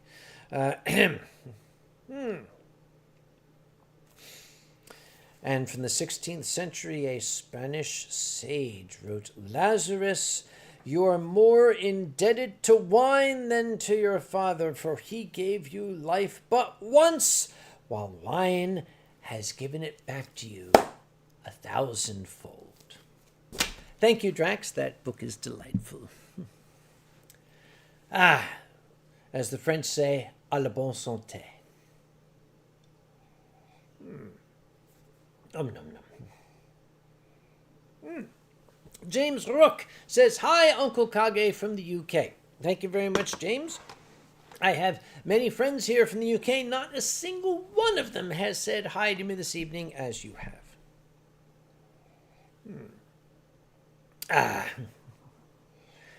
Drax says, had a feeling it would be right up your alley. Was holding it onto you for years when you visited. I notice... apparently, it was owned by somebody in the year 1963, and it seems you bought it at a yard sale for £1. Is that correct? I'm just saying. Pardon me. Dear me. Oh, friend. Oh, you're the bark shark, also known as the angle dragon. Very, very good to see you, Fenrir. There you are. Yes, it's good. Now, it is 6:30. I'll tell you what, when we get to the 7 o'clock hour, we shall go to the portion of the Winestream where I draw shit. And it will be shit, but I shall draw it. Because the Patreon patrons seem to like it. But in the meantime, we're going to have some more Galaxy Minstrels.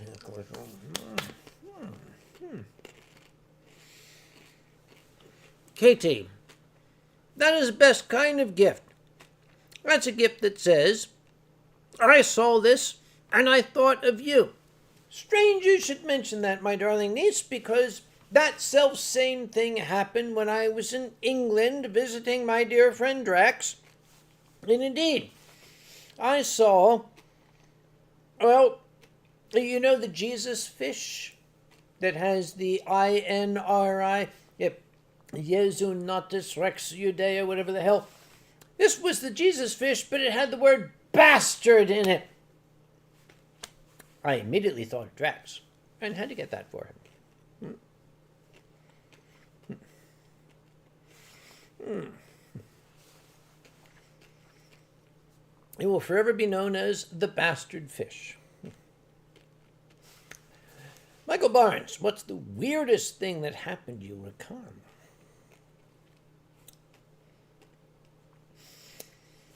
Michael, we may have to define the term weird because I've been in this business a very, very, very long time. I've seen some shit. Seriously. I do know there was one instance where I was sitting talking with some friends at a bar. Funny that. And I heard a voice behind me say, oh my God, it's Uncle Kage. Us doctors have to stick together. Followed by a sharp, stinging pain on the back of my neck. This fellow, having pronounced this, threw his arms around me and then sank his teeth into my neck. He fucking bit me.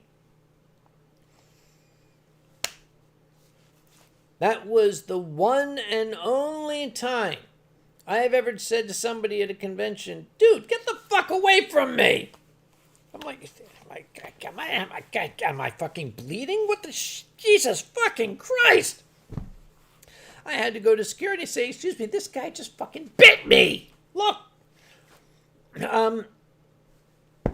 So yes, I think that counts as weird. Yeah, I think that's weird. Yeah. Bossosaur says, I have puppy stuff to attend to. Bossosaur, your personal life is your business. That is okay. That is perfectly fine.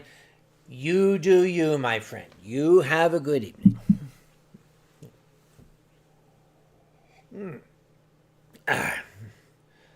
Drax says, did you get rabies? No, I got rage is what I got from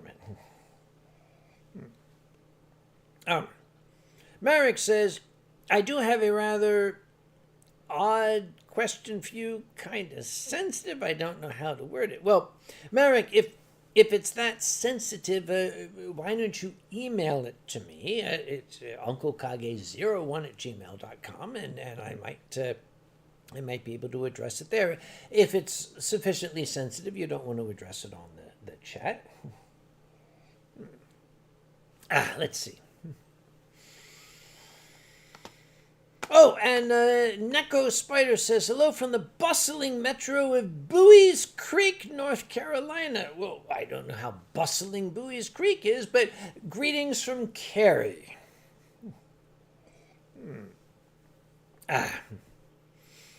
Drax says, how alert were you after the biting experience? Drax, I was very alert after that.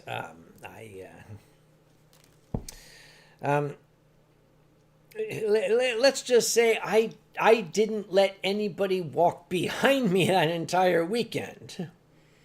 Let's see. Marek says it's about what's going on at local schools here. Well, I'll tell you what, Marek. Ask away. The worst that can happen is I might say, I don't know how to answer your question. But perhaps I will. I can't guarantee that it will be the most thoughtful, scientific, intellectual answer considering the hour, but you can ask and we shall see. Nom, nom, nom. While you're putting your question again, I'm going to go see where the hell Bowie's Creek, North Carolina is. Bowie's Creek, North Carolina. Let's see. Oh, there it is. You got a Wikipedia. Oh, you're like in the you are like in the exact geographic center of the state of North Carolina. Oh, congratulations, you're in the center here. And that looks to be in, I'm guessing that's Harnett County, isn't it? That looks like Harnett. Okay. Sorry, getting back to our regularly scheduled schedule. Here we go. Slippery Stallion is, why does that sound so familiar?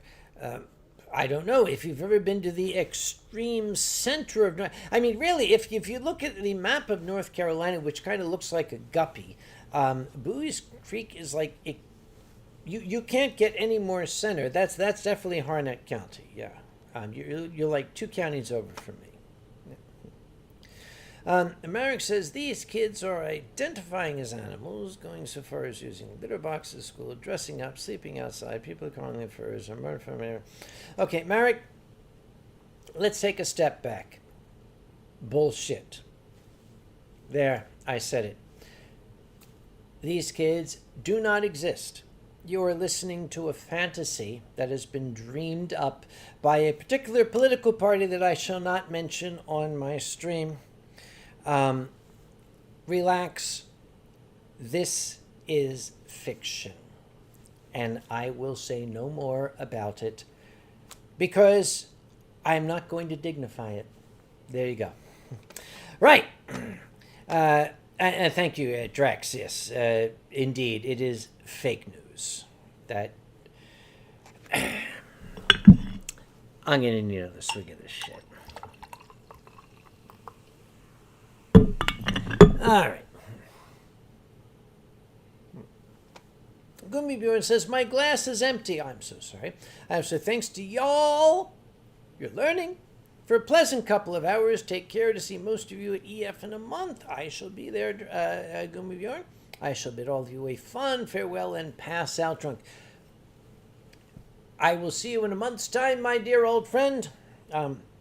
Keep the wine cold for me. And Troll points out, yes, these are the same folks who were hysterical about Dungeons and Dragons in the 80s. Slippery Stallion, yes, EF in new location. It will be in the town of Hamburg. Apparently EF outgrew Berlin, so they are moving now to Hamburg, where the hamburgers come from. Let's see. Neko Spider says, I still remember when I first met Kage in person, AC 2012, the wonderful pizzeria down the street from the Western. Do you mean, pardon me, Pizza Parma it is now? I think it was still Fernando's back then. But if that's the place, they are still one of the closest friends that Anthrocon has in the business community.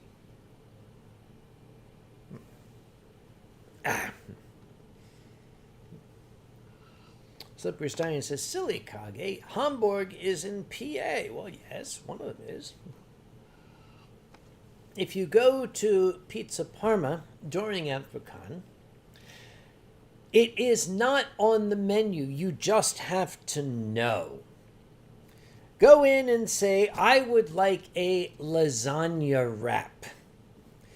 They take a wrap, they fill it with mascarpone cheese and marinara and Italian meatballs.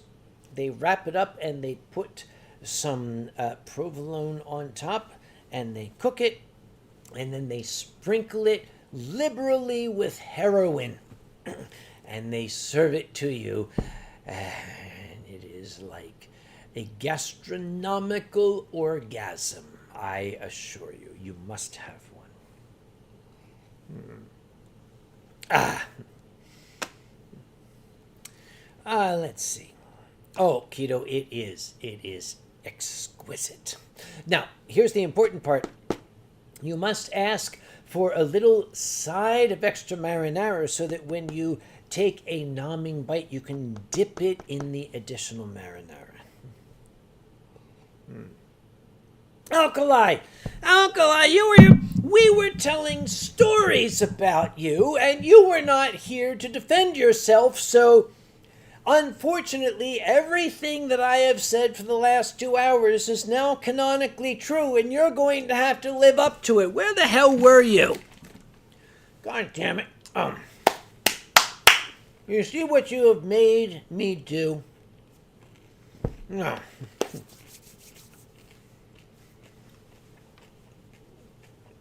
I was patting myself on the back, talking about not only did you have your first transcontinental trip, but correct me, didn't you get to fly the first class? Yes, I seem to recall. Yeah.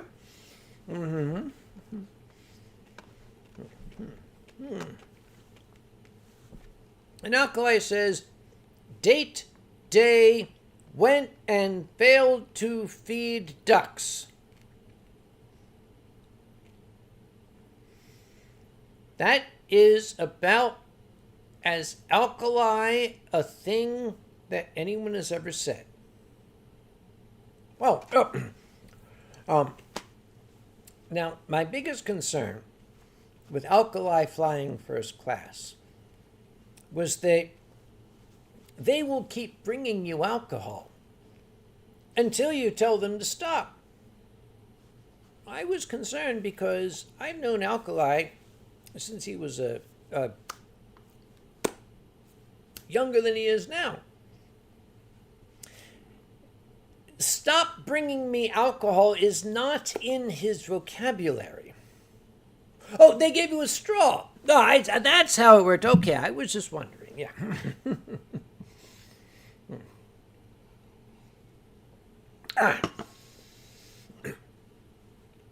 Date day went and failed to feed ducks. The only thing I can think of then is quack, quack, quack, quack. Quack, quack, quack. And if you were not at Brazil Furfest, you will have no idea what we're talking about. Ah.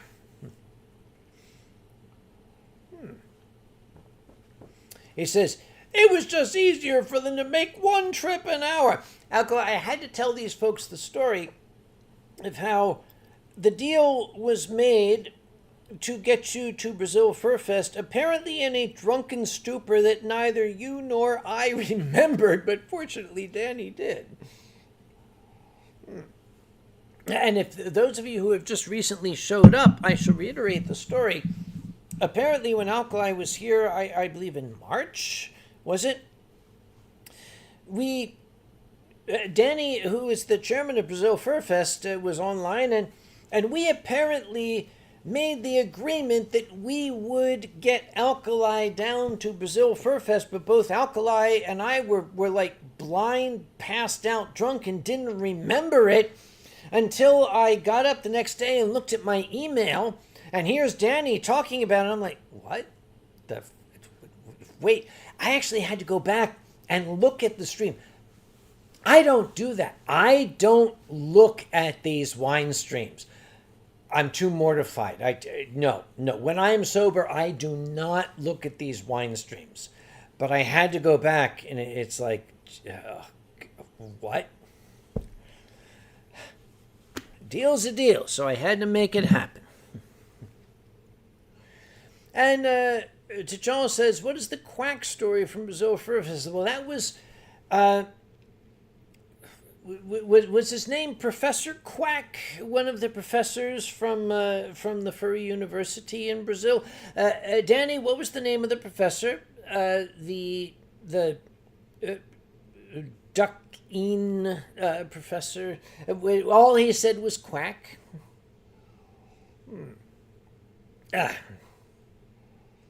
Yes, Professor Quack, yes. It's one of these things you kind of had to be there. By the way, this portion of the wine stream is brought to you by French people and vampires, because it says, you live and I will never die. Tu vis et je ne meurs jamais. Nosferatu brut. There we go. Slippery Stallion, leave the comedy to us. Thank you very much. Nom. When this glass is done, we are going to go to the drawing portion of the wine stream. And, okay, Alkali, you got here late, so you did not hear the lead up to this wine stream. And those of you who also got here late, typically I would not do this.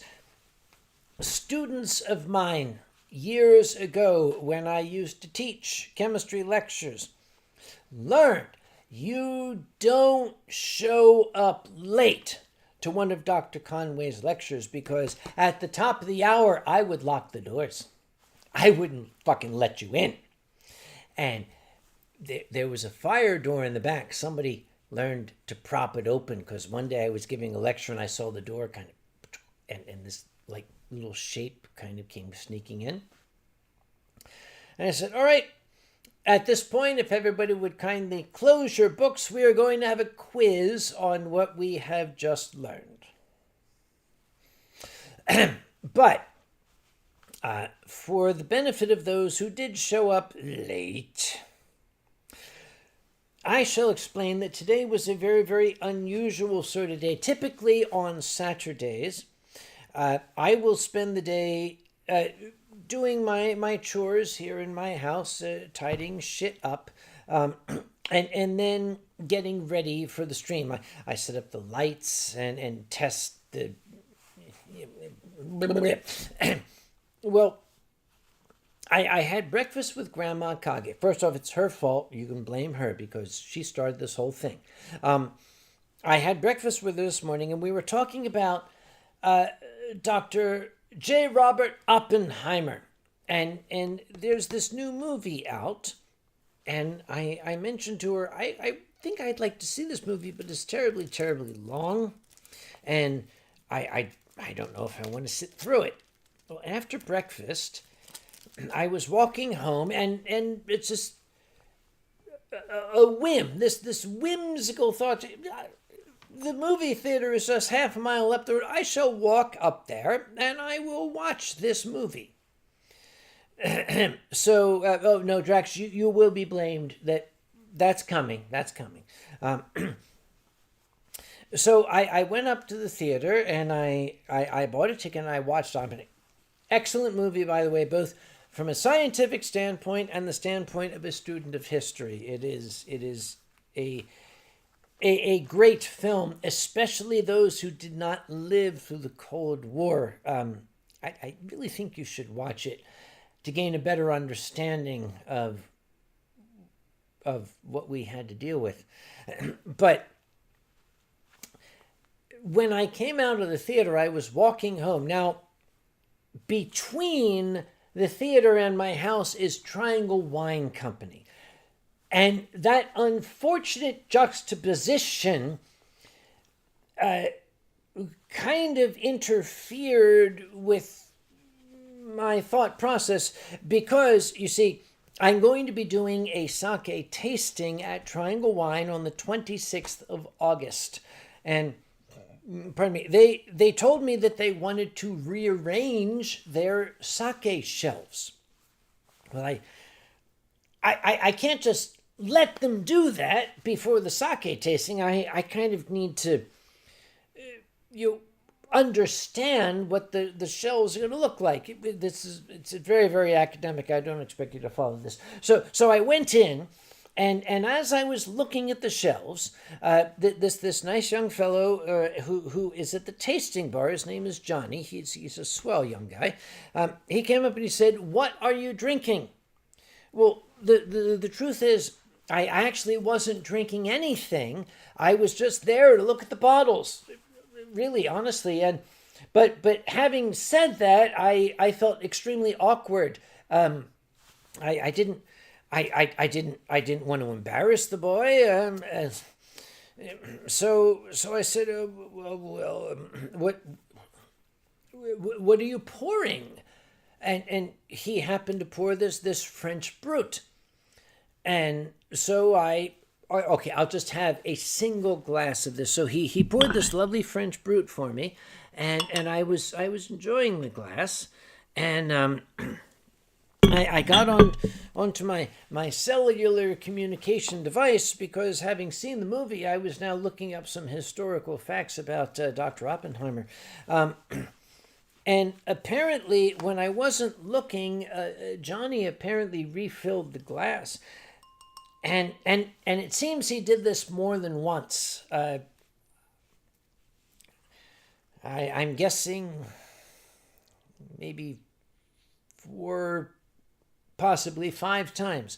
All I know is the movie was done at 2:30, and then I looked at my watch, and it's 4:30, and I'm like, Jesus shit! I have to do a goddamn Winestream, so I just gave him my credit card and.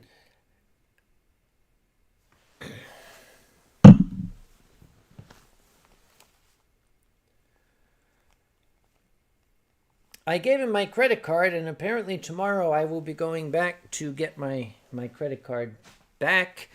I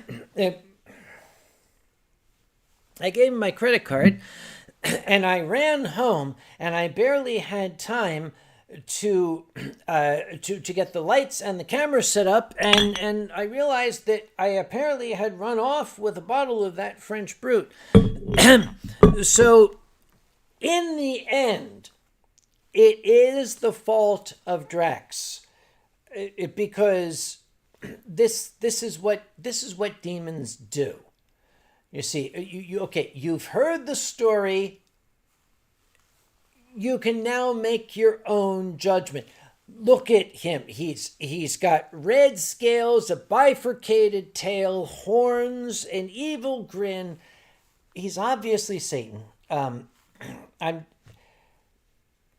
just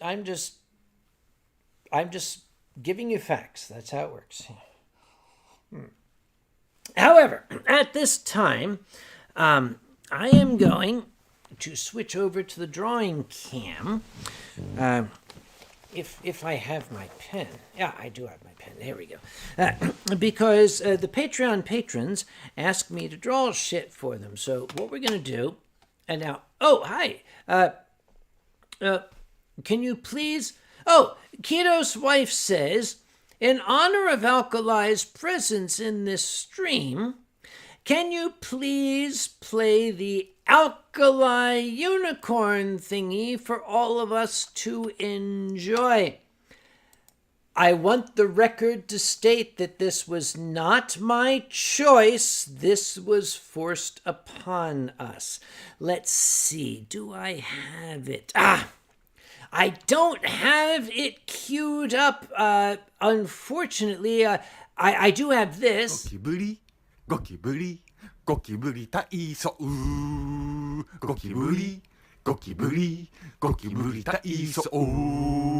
Gokiburi, gokiburi, gokiburi taiso.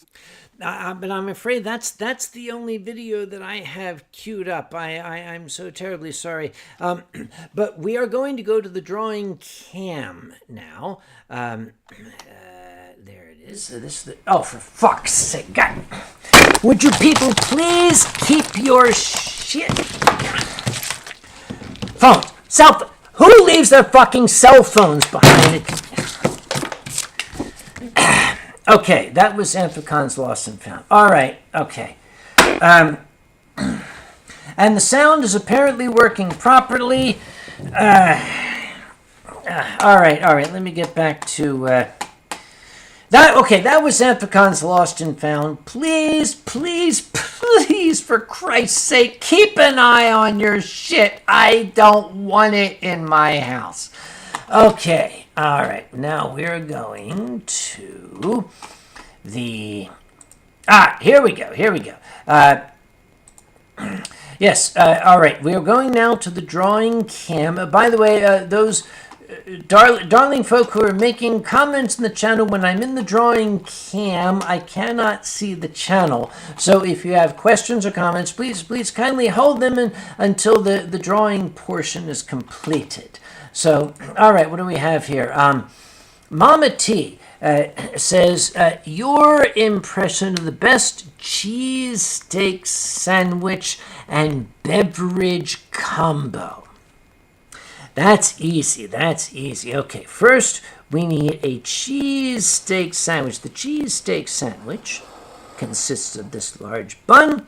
It consists of the steak, right?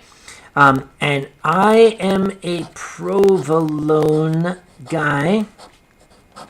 I do provolone. I will also do fried onions. That's known as wit. Fried onions. And then the bun on the bottom.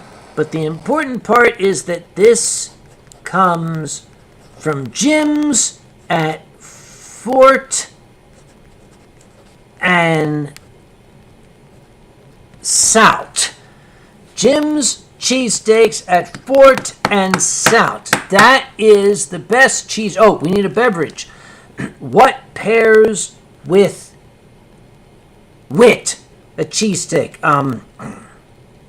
Actually, wine does not really pair with a cheesesteak. What you need with a cheesesteak is a wonderful bottle of Welch's grape soda.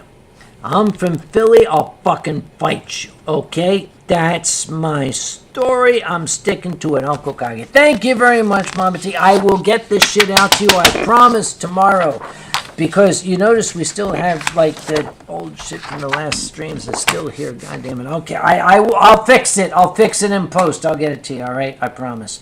Okay. All right, let's get this shit back on the screen. Boy, that light is terrible. I wonder if no, I can't fix it. All right. Okay, here we go. Now we have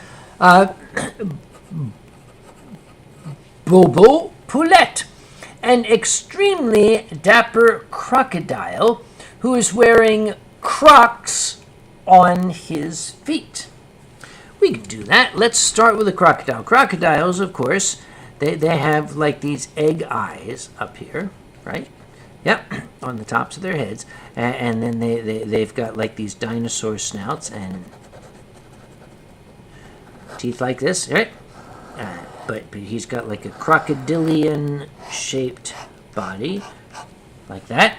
But he's extremely dapper, so he has got on the most exquisite necktie that one has ever seen on a crocodile.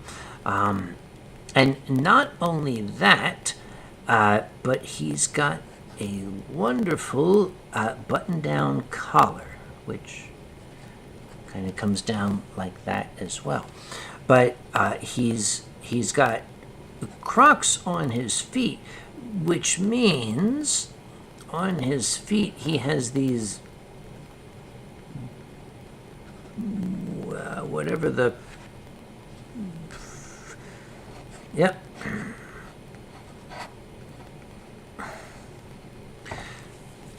Kind of like that. They really don't match the tie and the button-down collar, but you know he's a crocodile, so what the hell does he care? He's an apex predator. He can do it. He can do what he wants. You know, it's like you be you, crocodile. We're all behind you. That's what we got. That's what we got. Okay, that's for Bobo. Thank you so much, Bobo. Let me. God damn it! Keep an eye on your shit, people. Could you please? Guys.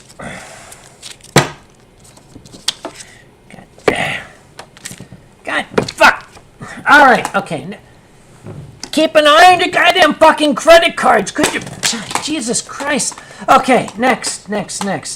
Sorry, where was I? Oh, yes, this is from David Hunter. David, I'm going to check the camera because I didn't even know if I'm still on camera. Oh, yes, I'm still on camera there. So it's David Hunter. The state tree of Pennsylvania. I can certainly draw the state tree of Pennsylvania. It has a very, very large trunk, which is wide, very, very wide at the base. And then it's kind of shaped like a lollipop. But the state tree of Pennsylvania is the scrapple tree. And it has Haberset scrapple growing on its branches. Now, occasionally, you will find some rapa, and that has to be pruned because only Haberset scrapple can grow on the Pennsylvania scrapple tree. Okay, so there we go. That's for David Hunter. Thank you so much, David, for your continuing support. I don't know why you do it. I think you're an idiot, but it's nice of you to do that for me anyway. Okay, Furry Trainer. Your version of what a 21st century message in a bottle would look like. That's easy. We need a bottle. Here's a bottle. Yeah, we use. All right. Message in a bottle. Message in a bottle. Okay, that's a kind of screwed up bottle because it's been in the ocean for quite some time. We are now in the 22nd century, right? So we have this bottle with a cork in it, right? And this is now, what is the 29th of July of, we're going to call this 2097 because we haven't quite made it to the next century yet, but okay, 21st century message in a bottle. Because inside the bottle there's a little slip of paper with a QR code on it, you see. and it basically you open the bottle and you pour out this little thing, and then you read the QR code, and it gives you the message, right? But this is, of course, a Mozilla message because Mozilla, right? Yeah, that's pretty much what they look like. This is Furry Trainer. Thank you, my darling. Let's finish. Okay, Uncle Kage. Okay, thank you so very, very terribly much. All right. Next we have Jelly Paws. We'll just abbreviate that, Gel P. Hello, Jelly Paws. Thank you so much for being a brand new Patreon patron. We are extremely happy to have you patronizing us. We don't know why you do it, but okay, great. So anyway, Jelly Paws says, on a warm, sunny day at the beach, Uncle Kage is relaxing in a pool toy, riding smooth waves inside a sake bottle. Okay, the same thing. It's in a bottle. Okay, okay. You notice there's a theme going on here. So we have a bottle, right? And apparently inside this we have Uncle Kage in a pool toy. Okay. We all know how to draw Uncle Kage. Remember, we've been through this before.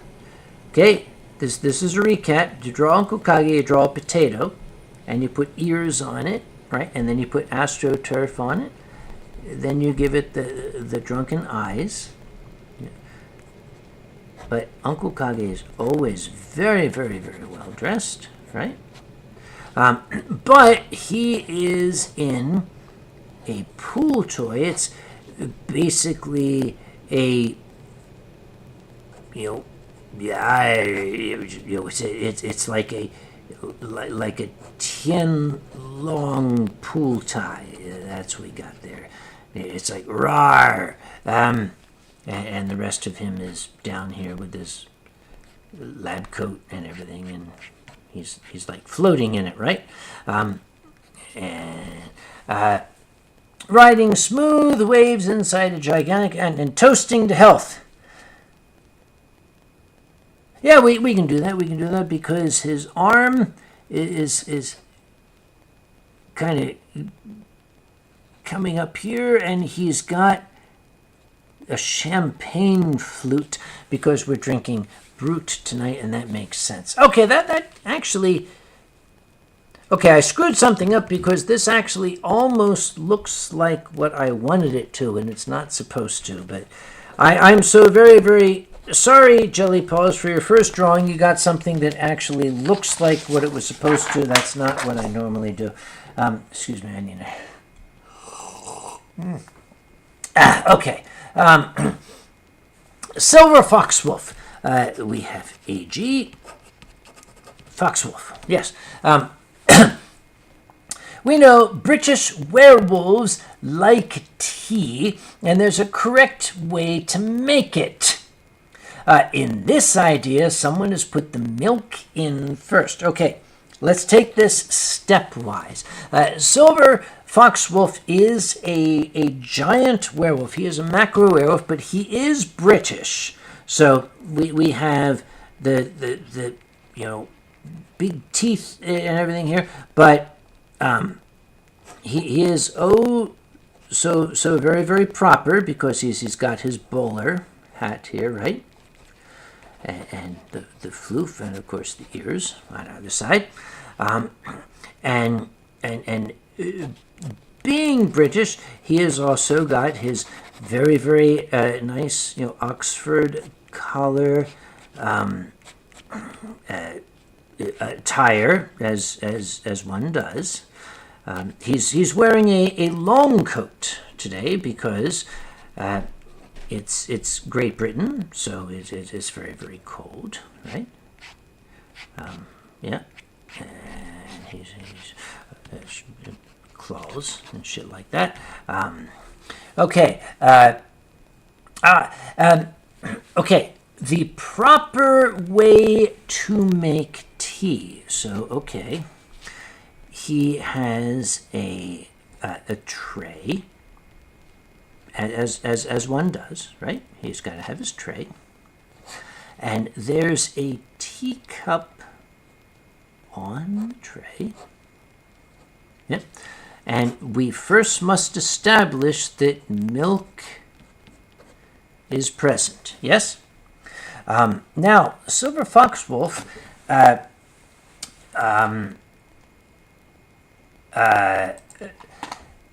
Silver Foxwolf, being a very, very good chemist, he has concocted this ring stand over his thing of tea, you see, and there is this vessel, and inside the vessel he has iron oxide, iron oxide, some aluminium powder, aluminium powder, some potassium permanganate, and he's going to add to that a little bit of glycerin. This is going to generate thermite, which is going to form molten iron, which is then going to drop into the container of milk. It will superheat the milk, and it will mash a cup of tea for him in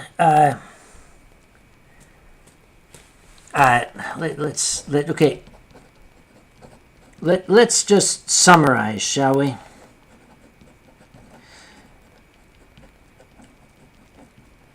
Science works, bitches. Okay, so Uncle Kage. Yeah, there we go. Thank you so much, Silver. I hope to see you in actually just a few short weeks. I very much hope to see you there in Hamburger. There we go. That's where we're going to be. All right. Boy, I honestly didn't think I was going to last this long tonight, but let's see how this goes. All right. Okay. Silver Gatomon, realizing he got the dates wrong and missed Kitsune-con after arriving at the convention center. Okay. First off, we need Silver Gatomon. Silver Gatomon is a Gatomon, which is decidedly feline. So, right? So, if you're going to draw a feline, you draw the testicle face, right?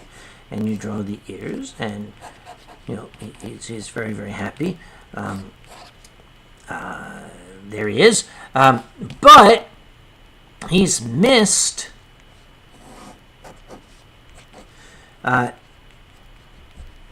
Kitsune, yeah, that's it, Kitsune-con, which was supposed to be at the, when you say the convention, I'm assuming you mean the David L. Lawrence Convention Center, whose floor plan I could draw you by absolute heart. There's Hall A, Hall B, Hall C. Right, okay. But what he got instead was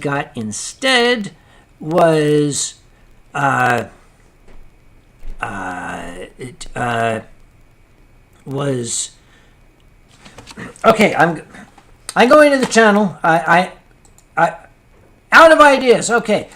He missed Kitsune-con. So what convention did he actually find? I am asking the channel. What's that going to be? Wait, you say the cam died. What? You can't see shit? Wait a minute. Hang on. Hold on.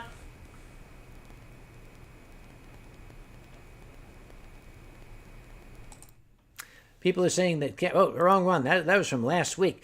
People are saying the cam died. You couldn't see the cam? Let's try this shit. Okay, do you see that shit now? Okay, we can see that shit? All right, okay.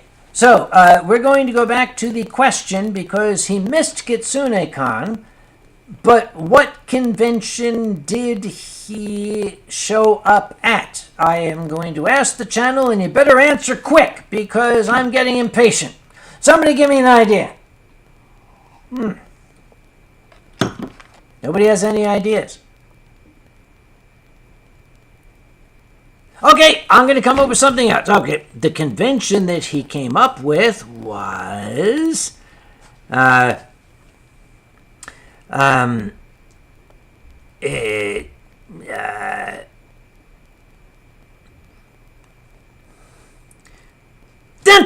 Yes, that's it, Anthrocon. So he came and they're like, we're going to be like drilling your teeth, and it's like no fucking way. And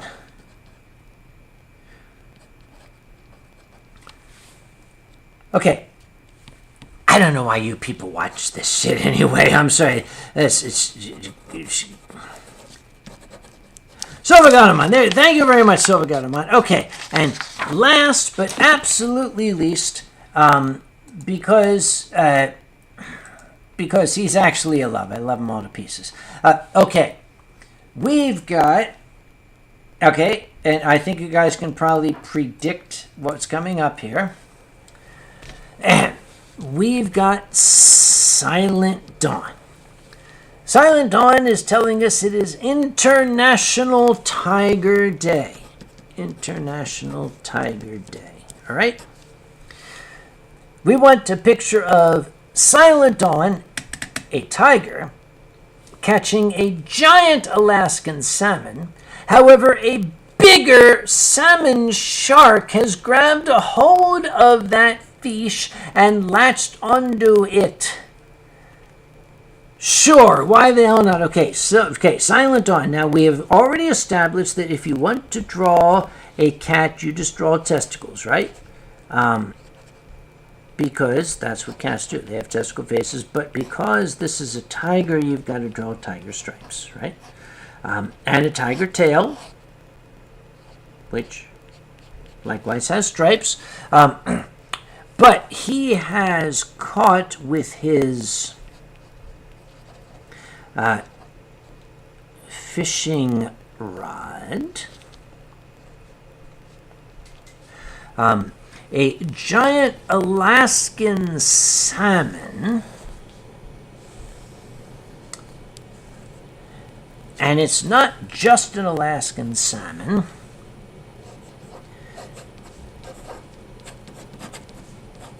This is a British Alaskan salmon, but it's been grabbed hold of by an even larger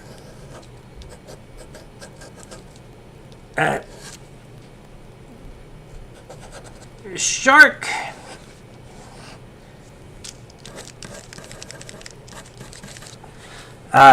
Who is a tiger shark? Yay, that's it. What do you want? You want art? Get Susan Deere to draw shit for you. I ain't an artist. All right, thank you so very much, Silent Dawn. Love it all pieces. Oh, this is... Honestly, I'll mail this shit out at the end of the thing, and if anybody knows who lost these goddamn cell phones, and if anybody knows who lost these fucking badges, please let me know, because let's get back to the scene now, shall we? All right, sorry. I got lost there for a second, but I think I'm back now. I don't even know if I still have an audience. Maybe I should look at that shit. For all I know, it's like my mom and one person watching. All right. Oh, no, Drax is still here. Shit. Hi. Okay. Okay. According to this, there's still 46 people watching. 46 people with nothing better to do on a Saturday evening. That's pathetic. I'm very, very sorry. Okay, but now I can close this shit because we don't need it anymore. Oh, the Armored Owl is here. Hello, Armored Owl. I don't think I've seen you before. I don't remember remember the name. But it's very, very good to see you regardless. By the way, this portion of the stream is brought to you by Crémant de Bordeaux, appellation d'origine contrôlée, tu vis et je ne meurs jamais. Brut. It is Nosferatu Brut. It basically says, you're alive, but I will never die. How nice. Okay, there you go.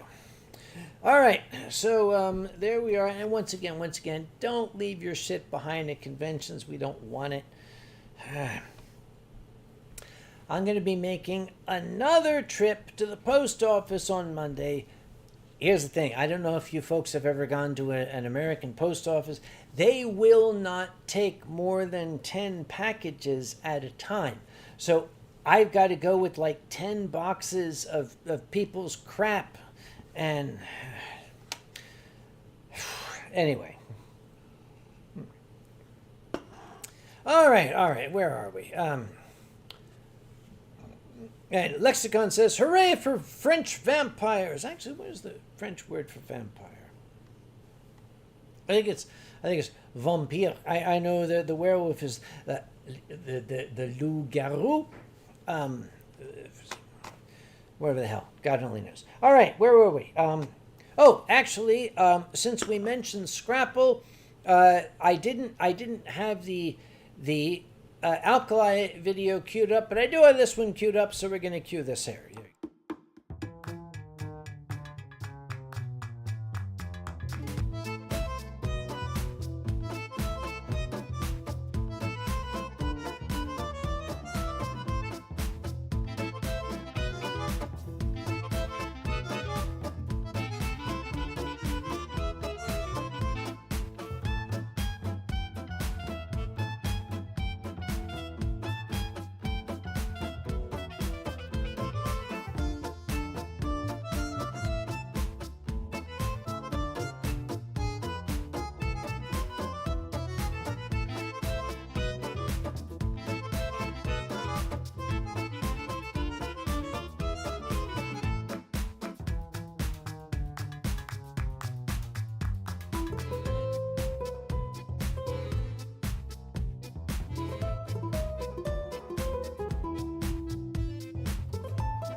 Did anybody notice I was wearing this same shirt in that Scrapple video?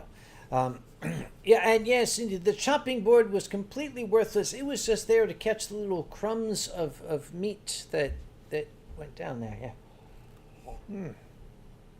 yeah. So, indeed. Yes. By the way, that word that came up there, it's pronounced Schuylkill. At least in Philadelphia, they refer to that word, the river, the expressway, as Schuylkill. In Dutch, it is actually pronounced Schuylkill, and my understanding is that it means hidden.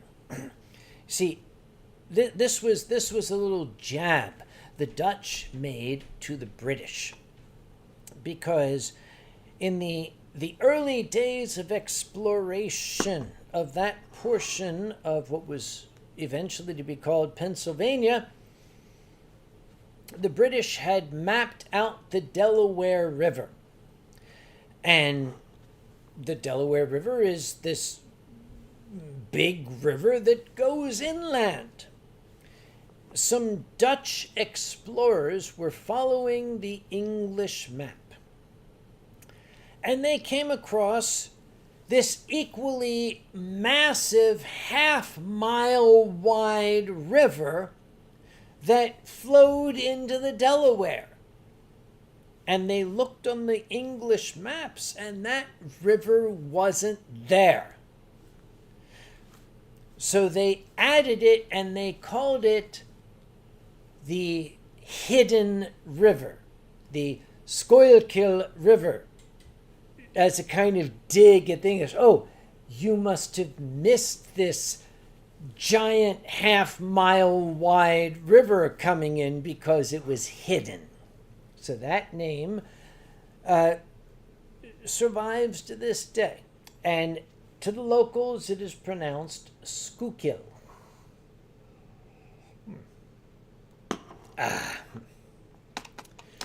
Let's see. And now people are complaining about my knives. All right.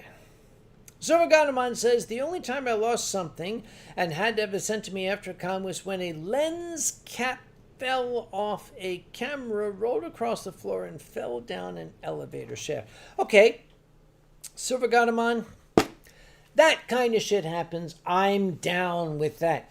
But my poor dear friend Talon, who maybe is watching, I don't know if you're still watching, Talon, but Talon will tell you that he got woken up Sunday morning by a phone call from some stupid fucker at the airport saying, I lost my passport, can you bring it to me? And Talon's answer was, lo siento, no habla inglés, and he hung up.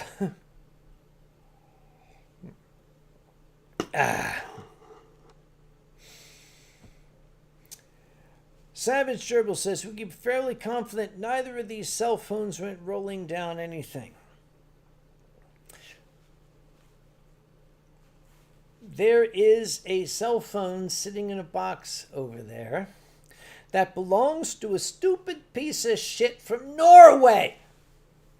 Oh, I'm from Norway. I'm going to go visit the United States and I'm going to bring my cell phone from Norway and I'm going to fucking leave it there and not notice it until a week later. Sorry.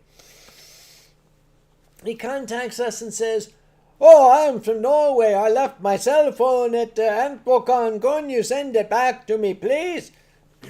Well, guess what? No. The U.S. Postal Service will not take a cell phone. I don't make the rules. They just fucking won't, okay? Now, it just so happens that Zilver from Norway is coming to visit in a couple of weeks. So I said, Zilver, would you take this stupid piece of shit's phone back home for him? And Zilver said, okay. So, yeah, that's what we're going to do.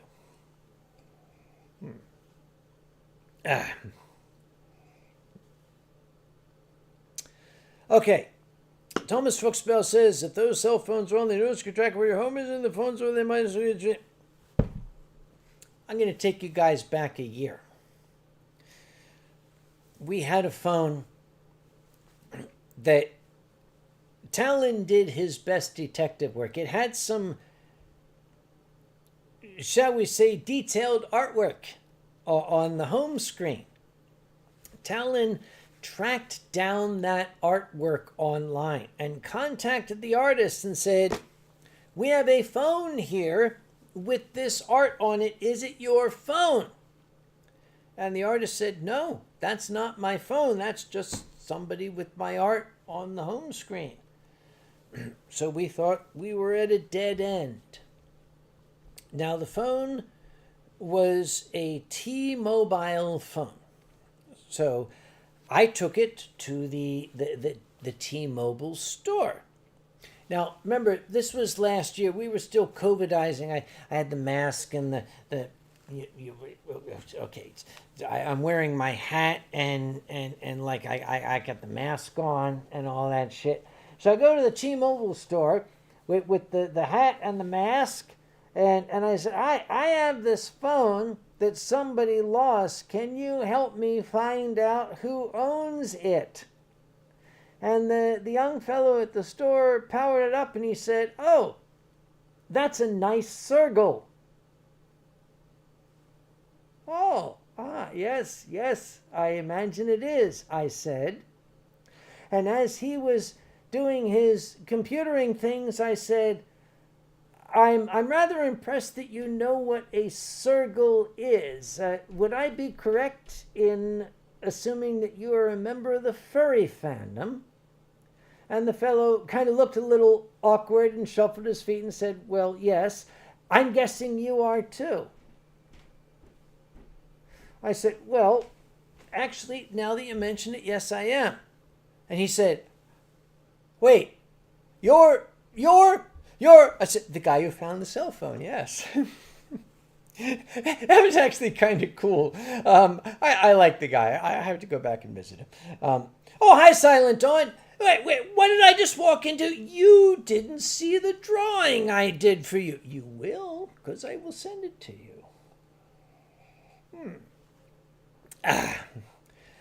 Fenrir, is it Zilver's phone? Well, not now, it's not, but I'm going to give it to him, and after that, it's out of my hands. If he wants to keep to it, that's his problem, yeah. Wait, Keto has just noticed.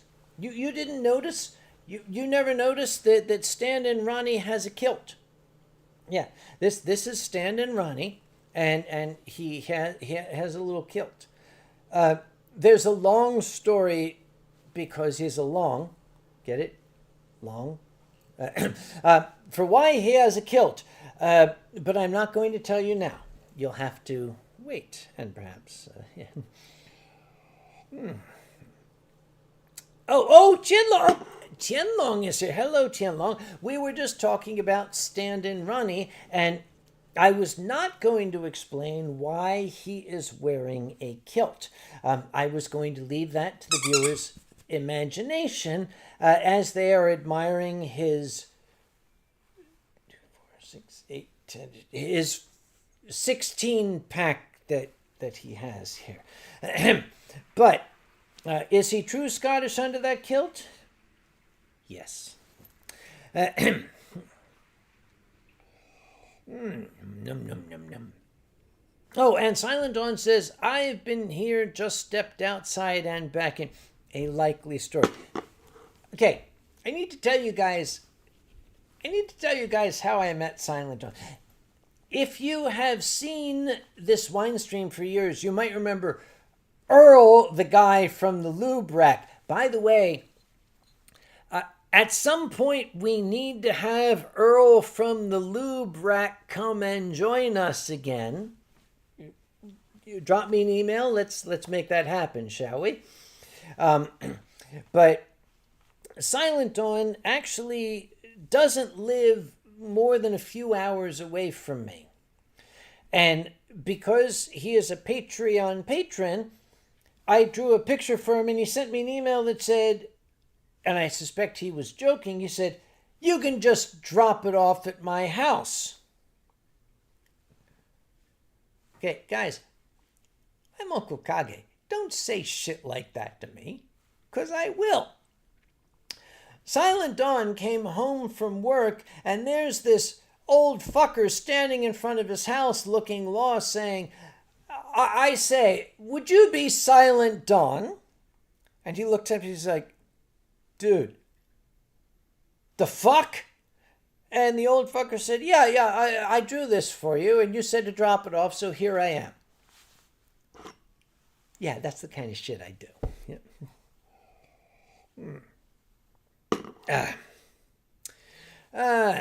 Oh, and Marek the Wolf says, it's Tien. Meow. That's Marek saying that. I didn't say it.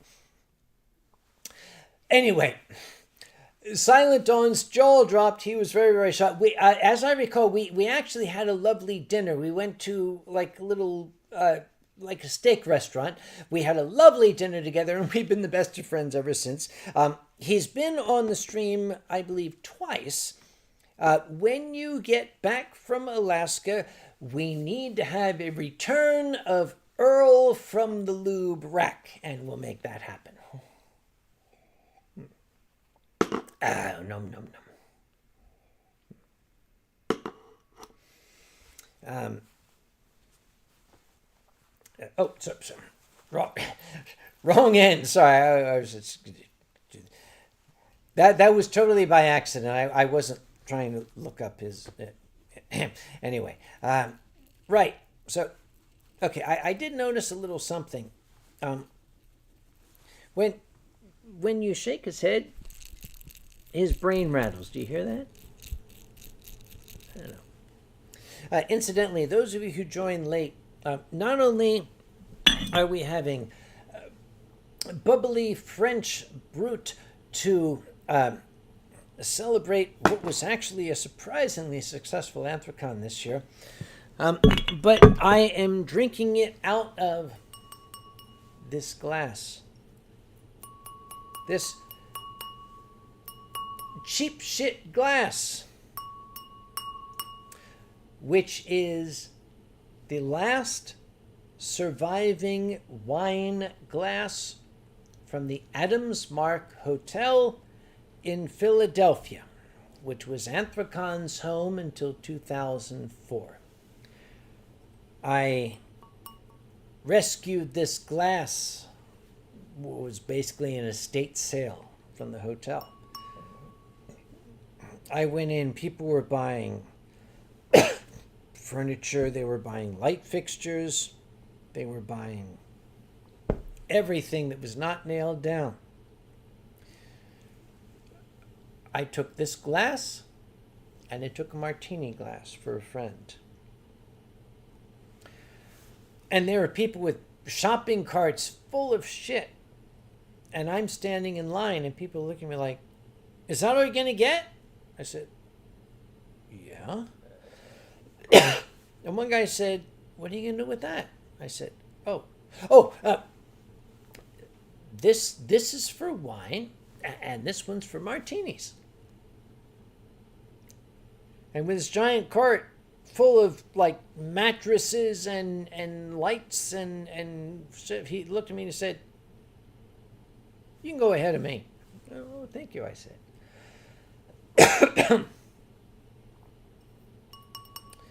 Adams Mark, it was a shithole. It was a shithole. But it was our shithole. It was home. And for all its foibles, for all its lacking, it was still home. There's a photo that I took. I still even get just a little emotional over it. I took this photo in this gutted hotel, this shell of its former glory. I happened to duck inside one of the offices, and there was, I would say, an old-time phone, one of these desk phones. And the message light was lit on it. Somebody had left a voicemail. And I thought, somebody left a voicemail on that phone that's never going to be heard. Was it a customer saying, what the hell is going on? Why is the hotel being torn down? I don't know. It might even have been my voicemail for all I know. But yeah. Here's to the shithole that was the Adams Mark. Here's to our home for 4 years.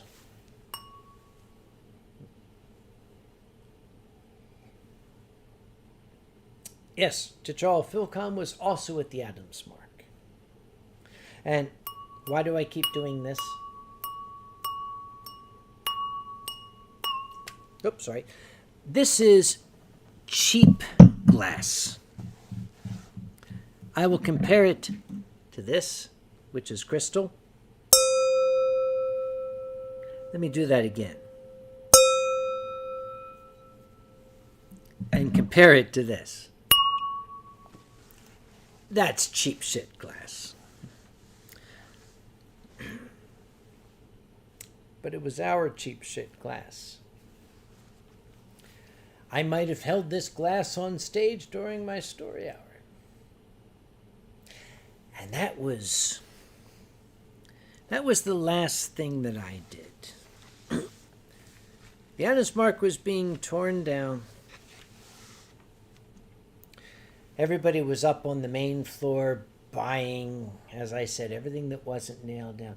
I went downstairs to the old convention level. Chol will remember the convention level, where a dealer's room was, where the ballroom was, where the stage was, where I had done my best to entertain audiences.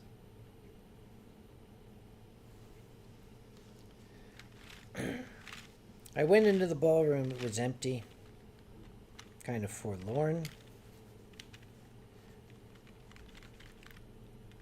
I went into the ballroom and I stood at the front of it and I looked out in this darkened room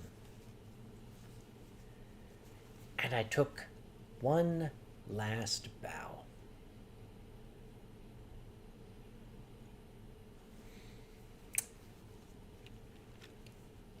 Let's change the subject, shall we? What's going on here?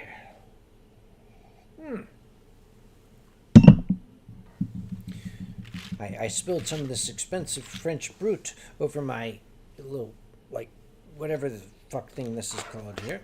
And I would do this, but I didn't actually spill any French Brut on it, but now I'm getting all sorts of, dust and fingernails and spiders and shit. And fucking lost and found tickets. Keep an eye on your shit, would you please? I don't want it in my house anymore. I'm sorry, where were we? Right.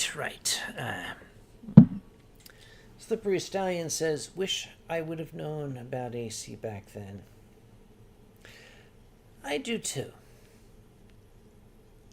Wasn't it a time? Did y'all? Wasn't it a time? We thought it was such a big convention. We had 1,200 people. Oh, look at us. We're one of the biggest conventions in the world. And looking back and realizing we didn't have the foggiest idea what we were doing. But we still somehow made it work. That was the charm. And I got one of the greatest compliments that I think I've ever received. In 2004, our guest of honor was the eminent, the luminary Stan Sakai, creator of Usagi Yojimbo.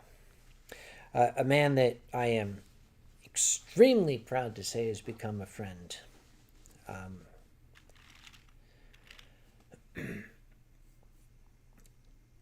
Stan came to me on Sunday of the convention. And he said, he had his children with him, young Hannah and young Matthew. And Stan said, this is the first convention I've ever been at where I felt comfortable just letting my kids go out and have fun. That actually meant a lot to me. When people say, what was the highlight of your career as chairman of Anthrocon? I think that was definitely one of them. that was the same year that Hannah went out and she was having a lot of fun. Hannah is the descendant of samurai. Stan's family was of samurai lineage, and Hannah is a worthy descendant, shall we say. She saw some folks downstairs fencing And she immediately jumped in to join in on that fun. Now, I didn't see this. Stan told me this afterward. But this, to me, is perfectly illustrative of the Sakai family.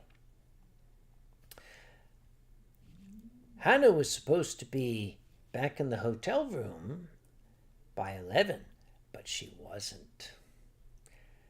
11:30 came, then 11:45, midnight, 12:30. Hannah came upstairs, quietly unlocked the door with the old-fashioned key, opened it nervously, and there was her father.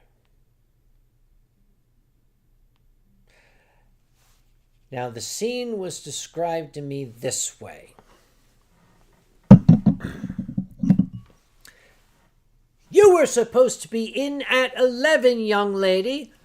But, Dad, they were swinging swords. Oh, well, that's okay. That's the Sakai family that I love.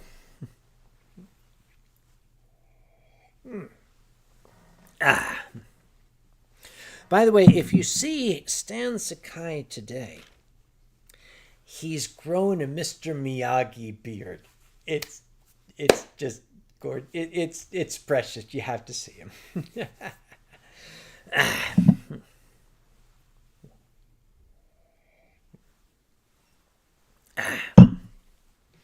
What time we have?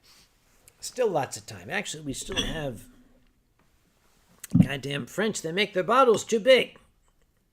If this was sake, it would be done by now. This portion of the Winestream is brought to you by French people in France. Yeah, that's what happened.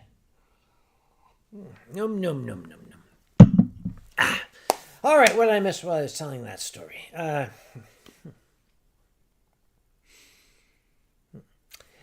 also want to mention, some of you on the Winestream will know this.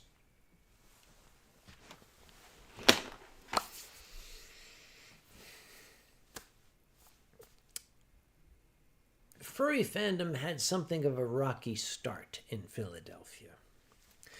Before I came along, there was a young lady who tried to basically get furry fandom going in Philadelphia, went about it the wrong way, and ran afoul of the folks at the Philadelphia Science Fiction Society, PhilCon.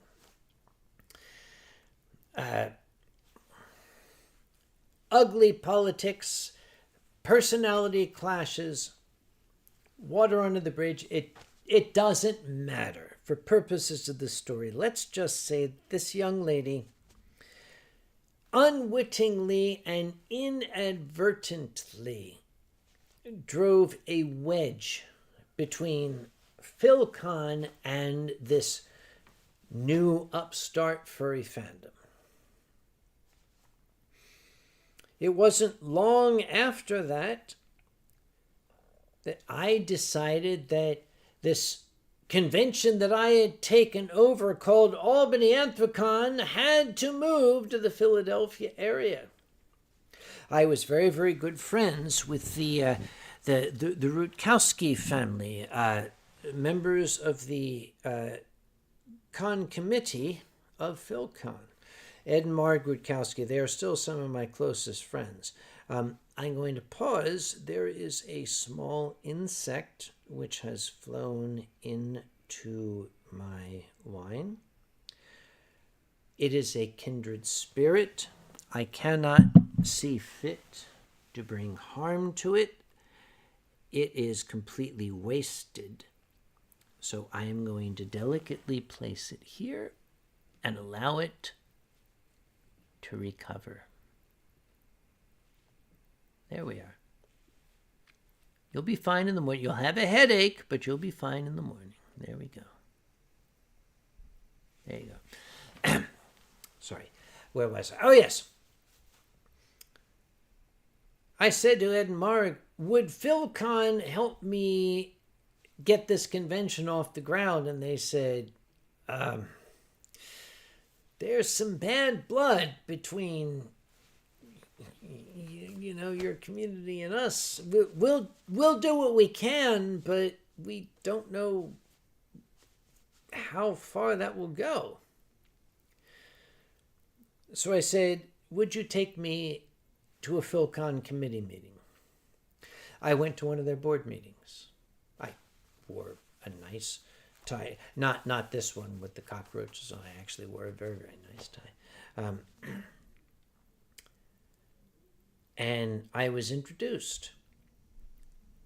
And I told them I would like the assistance of the Philadelphia Science Fiction Society in starting a furry convention here in Philadelphia.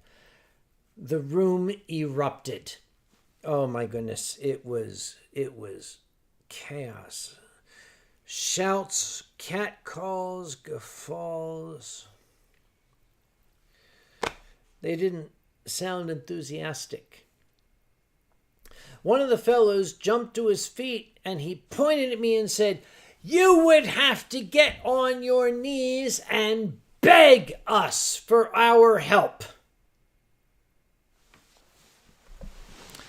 I stood up and I got down on my knees and I said, I am asking for the assistance of the Philadelphia Science Fiction Society in starting a furry convention here in Philadelphia.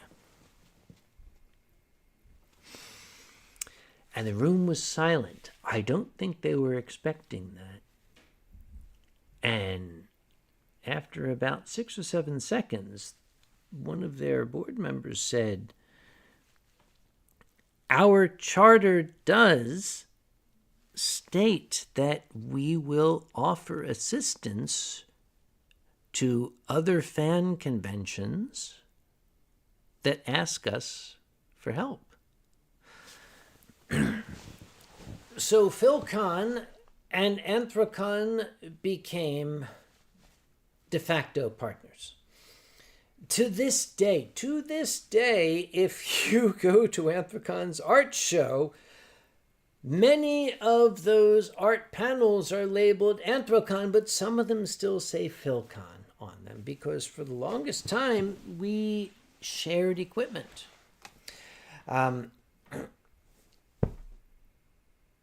Anthrocon and I personally will always be beholden to the Philadelphia Science Fiction Society and PhilCon for their initially reluctant but valuable assistance in making us the success that we are today.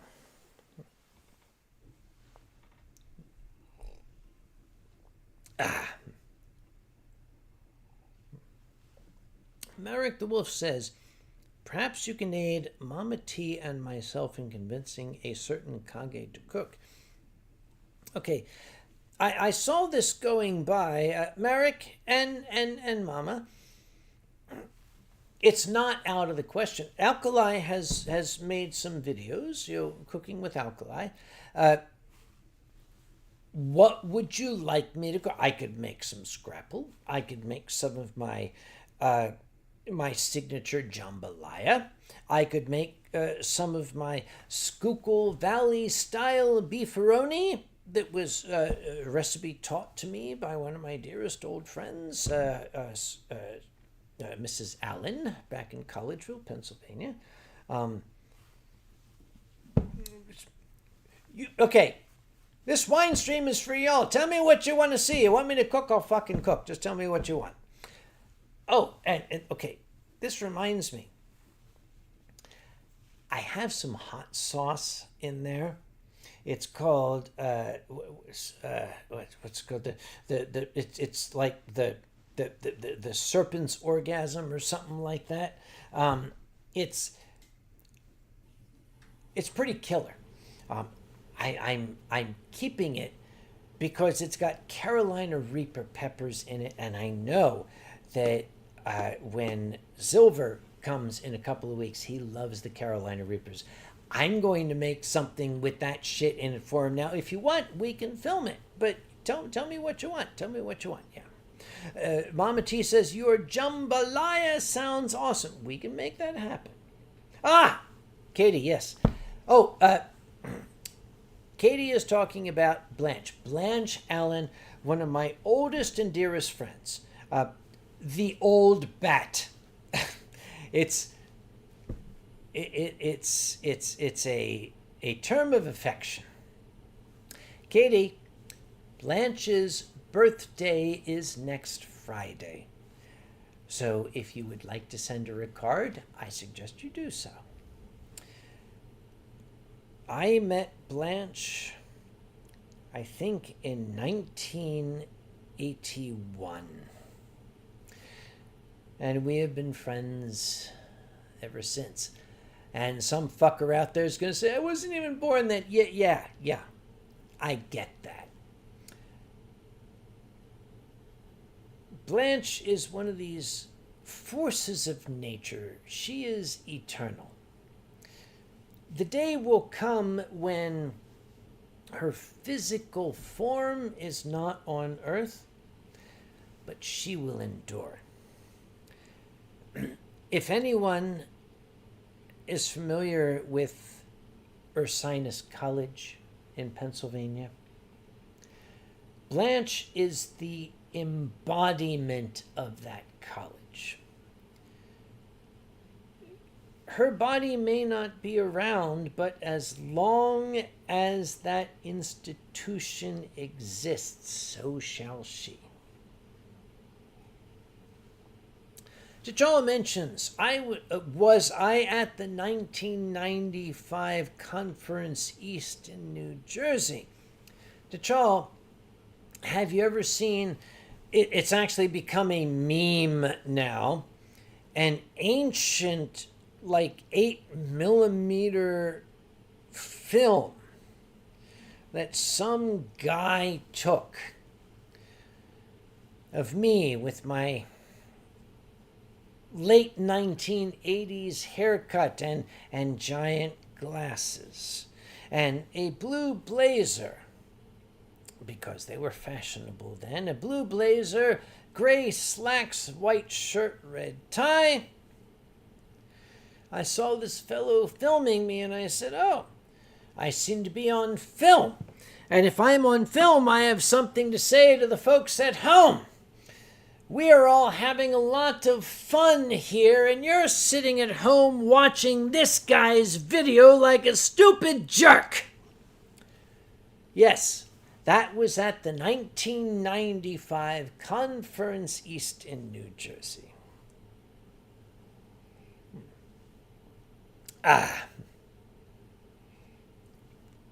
Merrick the Wolf says, you don't know what jambalaya is. Okay, Merrick, jambalaya is one of those dishes that every culture has. When you've got a bunch of leftovers and you just throw it all into a single big pot. That is jambalaya. It comes from the Cajun communities of New Orleans.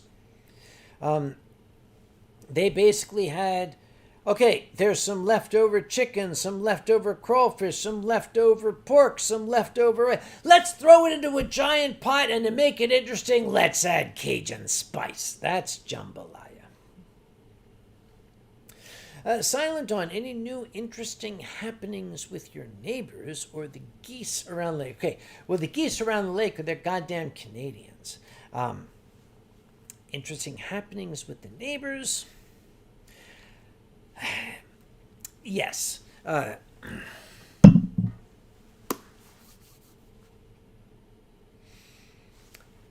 The answer to your question is yes. My neighbors downstairs, they're delightful folks. They're getting on in years.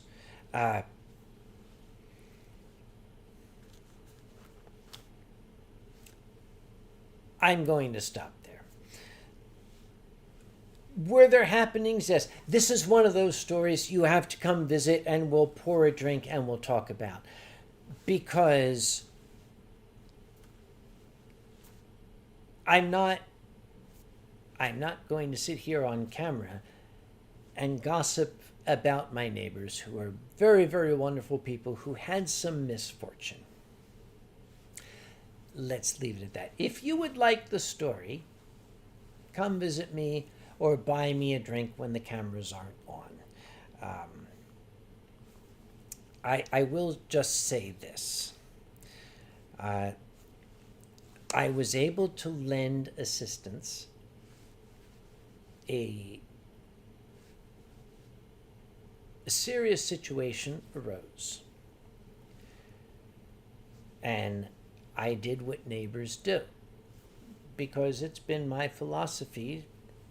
I guess that's what my parents imbued me with. Neighbors watch out for each other. Neighbors have to watch out for each other because who's going to, if not us? Some shit happened. And I did what I could to assist.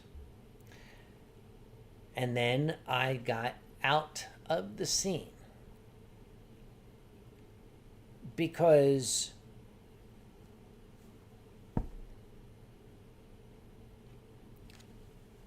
now that the shit's over, you don't need a neighbor gawking at you. I'm sorry, my darling audience. You're wonderful folks. I don't mean to lead you on, but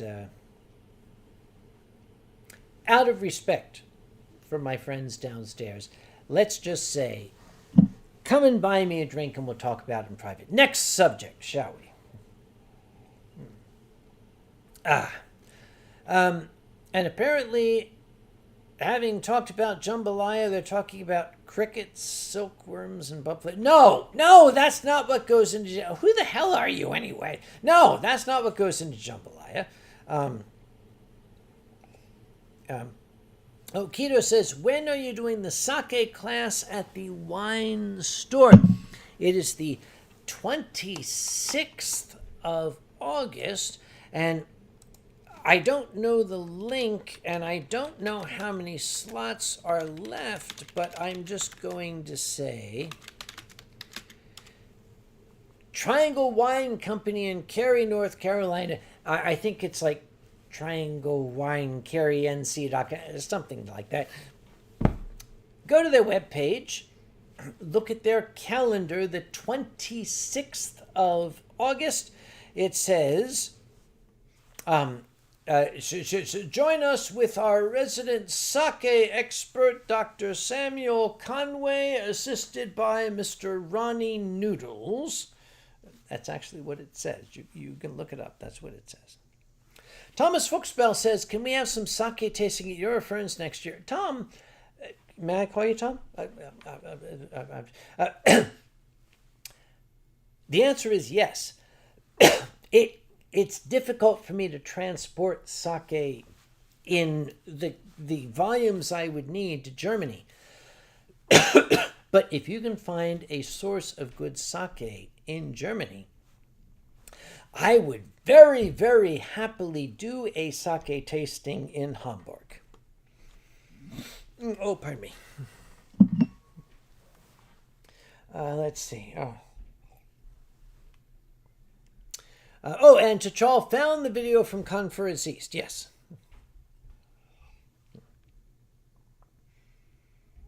And Dave Nebius says, okay, they're still talking about, I think I started a debate. Jambalaya and paella, what's the difference? Okay, jambalaya, paella, stew.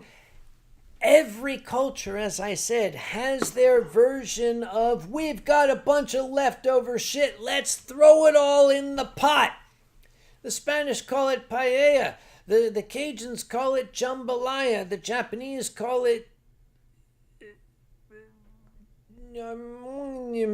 And that's just how it is.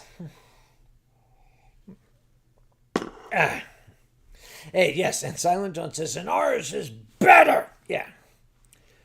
Because we have the Carolina Reaper.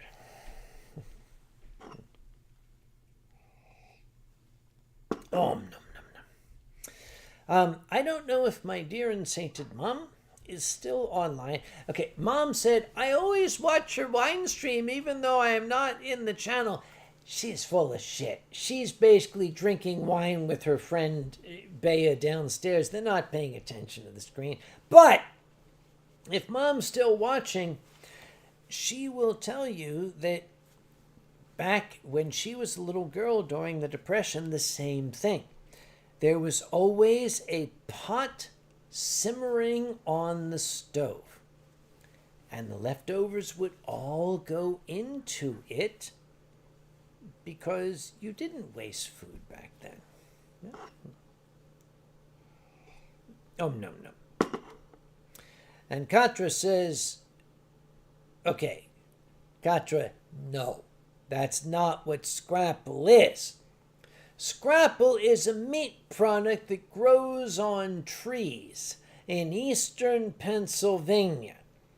You can go to the scrapple farms and you can pick fresh scrapple off the trees. I will fight you.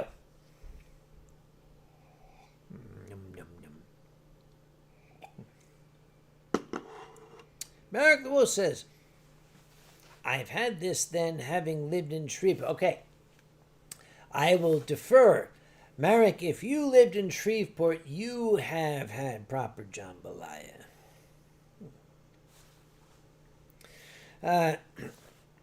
Oh, and T'Chall also found an episode of the Rapid Tea Rabbit Show.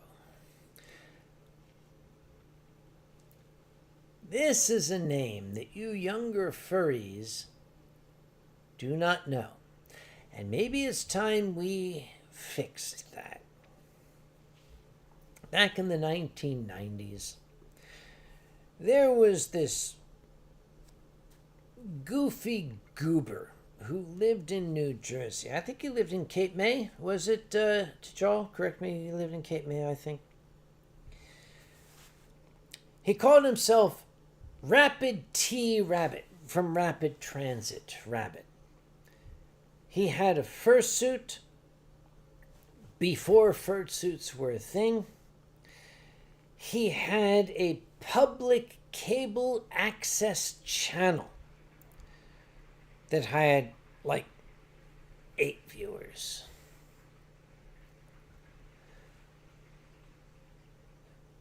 Rapid Tea Rabbit was a man ahead of his time because he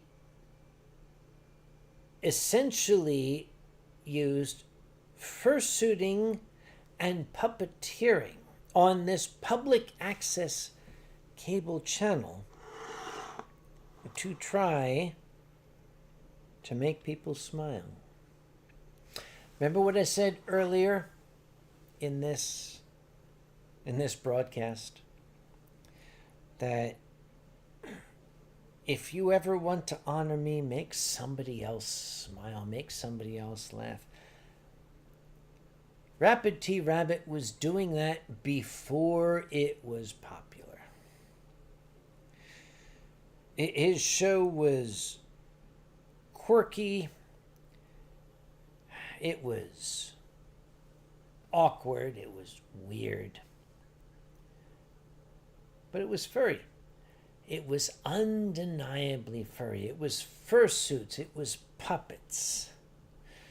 Rapid Tea Rabbit befriended an elderly, practically forgotten comedy legend by the name of Soupy Sales. And those two made what I would call today comedy gold. This crazy, half-mad fursuiter in the 90s. This broken down ex-vaudevillian.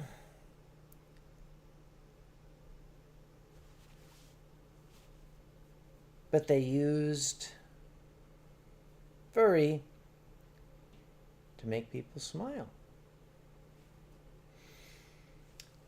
And for that, I will always raise a glass to his memory.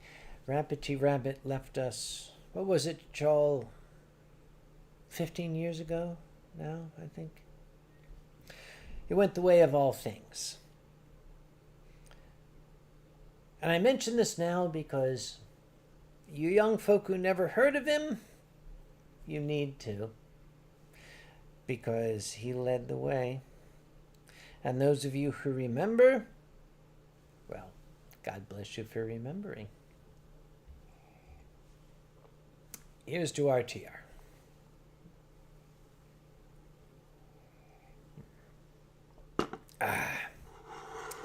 And people will say, I see it in the channel, what did he do? He made people smile.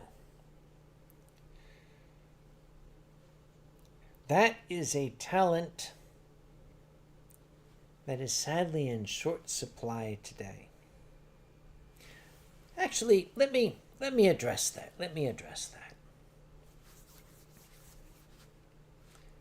There are two ways to make people smile. There's the easy way to make somebody smile by making fun of somebody else. You can get an easy laugh that way. And then there's the more difficult way that requires artistry. Making someone smile by allowing them to laugh at themselves. That is the essence of comedy. It's simple to say, look at the freak, and people will laugh. That's easy. It's cheap and it's vulgar. But the true artist of comedy can arouse a laugh in someone by pointing to that self-same person. Not necessarily laugh at yourself, but you might show something that is a reflection of that person. And they will laugh at it because deep down in their soul, they'll say, yes, that's me. I can relate to that. That is the difference between the comic and the charlatan. Rabbity Rabbit was a comic. He was a clown of the first degree. He himself didn't realize it in his lifetime, and that's the tragedy. We can look back and we can say that man was a true student of comedy. Because as I said, the student of comedy will teach the audience to laugh at themselves. The very moment you point and laugh, you've lost the game. You've lost your audience. You've lost your humanity.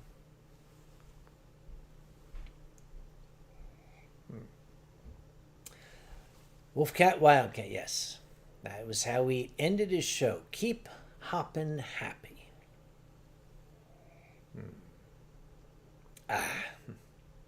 Danny is back from the swimming pool. Danny, did your swimming pool include, number one, caipirinhas, and number 2, the lady. If you don't know what I'm talking about, we're going to take this offline. Danny, I want you to ask Ronnie about the lady in the pool. And the rest of the audience, I apologize. This story may come out, but I want to see Ronnie's reaction. When Danny says, tell me about the lady in the pool. It's an in-joke. Oh, and Danny, when you ask if he says, what lady, say the one under the, what do you call that, the shower, the faucet, the spray thing.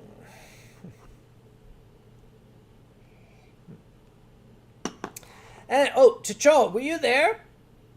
Did the lady in the pool have a sword that would make someone the king of all England? Okay, it was not a sword, but yes. And that's for Danny and Ronnie to discuss. By the way,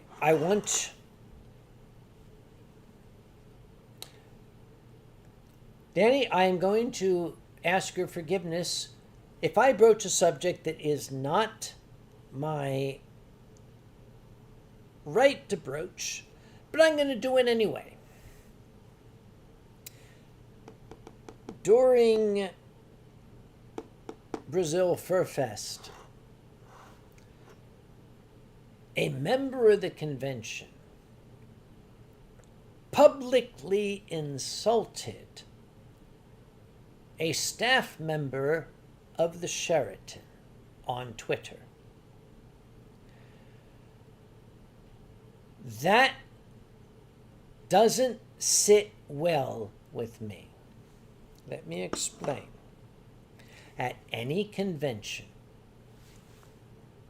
the hotel staff are just as important to the success of the convention as the chairman, as the volunteers, as the board of directors, as anybody. We partner with our hotels. They are invested in our success as a convention. When I was down there in Brazil, someone publicly on Twitter insulted the manager of the hotel. When you do that, you are insulting the staff of the convention. You are insulting the furry fandom. You're insulting me. To Danny's credit, I asked him to tell me who this person was, and he would not do it. He told me, let's just leave it go. He would not tell me who this person was. Danny, I will raise a glass to you and I will say I respect your position as chairman of Brazil Furfest, and I will not poke my big fat gringo nose into your business. But if I find out who this person was, I will fuck them up.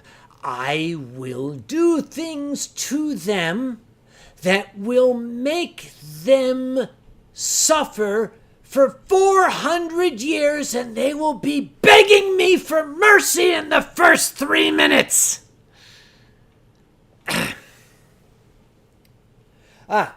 Dave says, I thought you said you didn't care if people insulted you. Dave, I don't care if people insult me. But you fuck with my community, That's a different matter.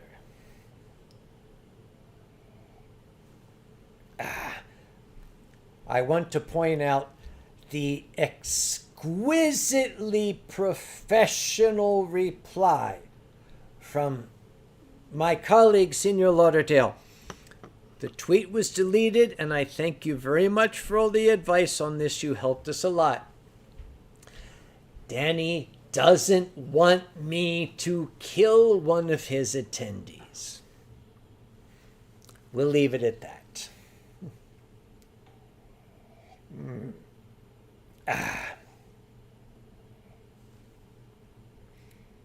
Let's see. Keto is going to be the sake event on the 26th. It will be me and possibly Ronnie. Why do I say possibly Ronnie? Because Ronnie is arriving at RDU 4 hours in advance on Air Canada. So it will be me and possibly Ronnie, you understand?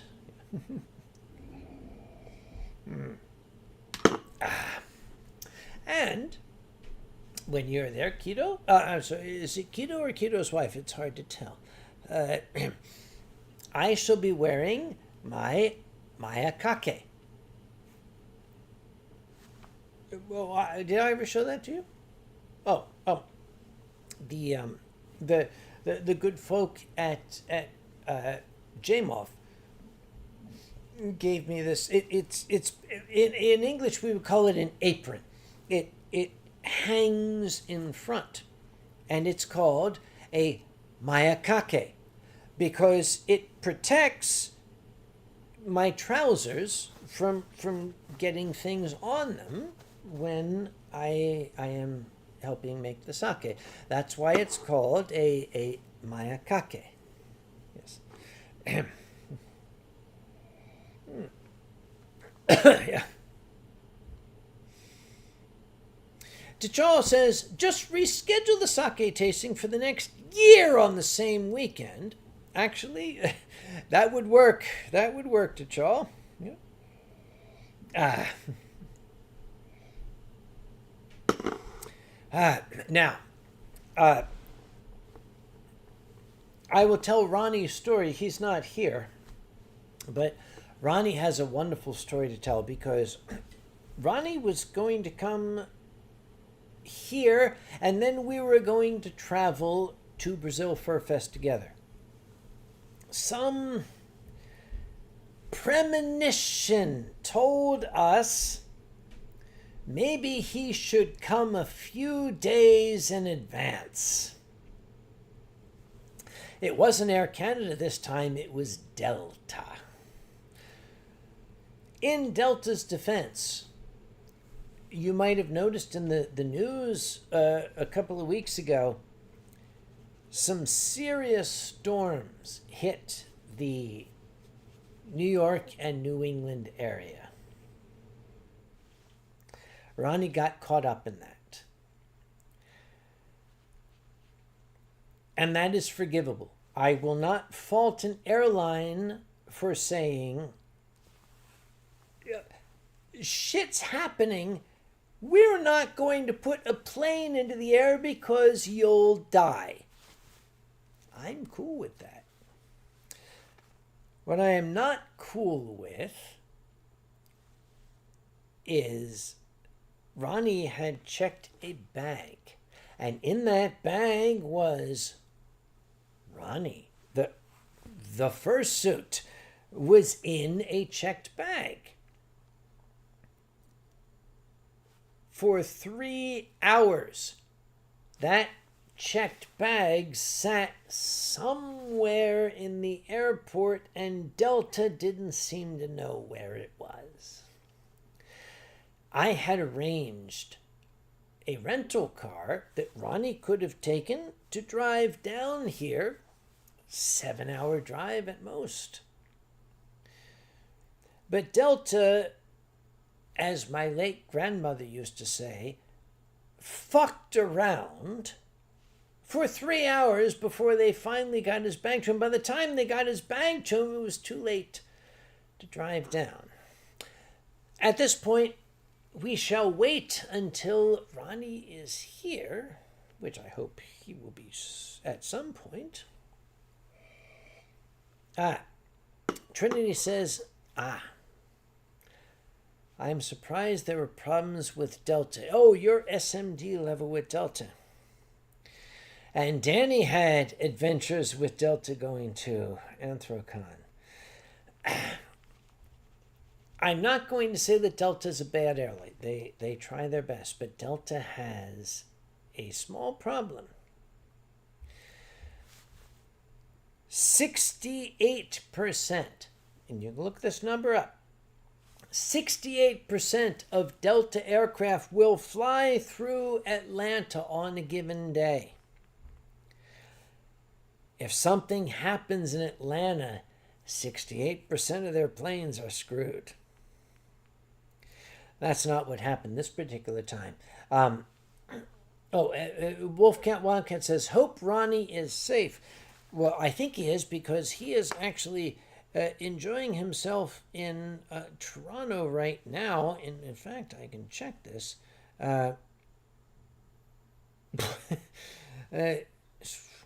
What the hell is this all about?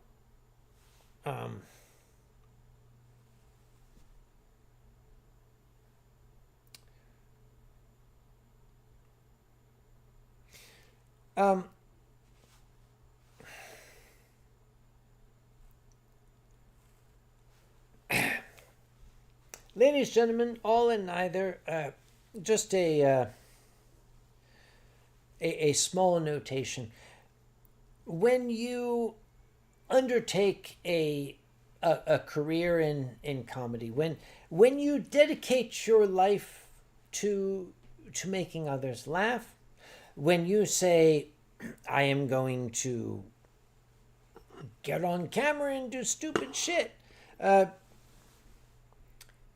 you should be prepared for old professional colleagues to find you. Hello, darlings. Yes, it's me. Yes, I am doing the shit that you... Moving right along. Shall we... next subject. All right. Positive Tiger Gamer says, to be honest, I enjoy doing some creative writing work when I can in my busy schedule. Well, I'm very, very happy to hear that, yes. Dave W. says, what would be the female equivalent of an SMD card be? I shall leave that to Mrs. Trinity to answer, because I think it might be ungentlemanly for me to speculate. And I am not going to read off those letters because I don't know what they mean, and somebody is bound to translate. Danny says, is JFK a bad airport, or were we lucky enough? No, JFK is a bad airport. Danny, the next time you come to the United States, please fly United, because I can talk to United. I can't talk to the other airlines. Silent Dawn says, worse than Orlando? Oh, yes, significantly, yes.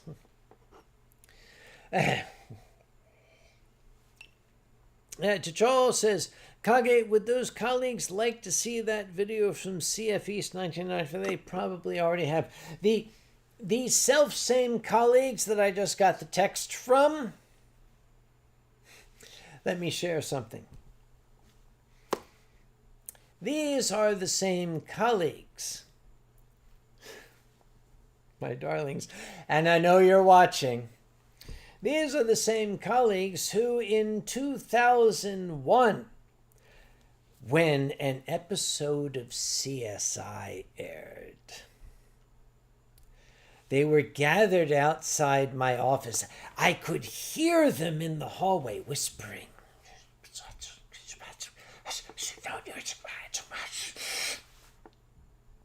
And they elected one of their numbers. I had my back to the door. I was on my computer. I was working. I said, "Yes, what is it?" And one of them, timidly pushed by the others, said, "Sam?" Called me Sam.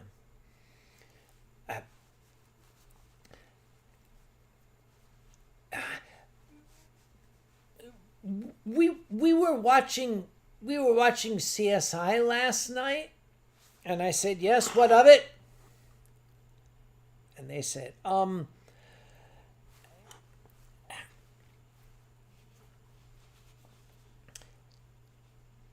is that what goes on at your convention?" I took a deep breath, and I turned and I said, "Number one, if that was going on at my convention, I would know about it. Two, if that was going on at my convention, why am I not invited?"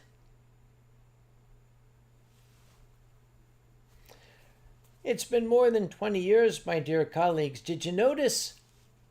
I never said no.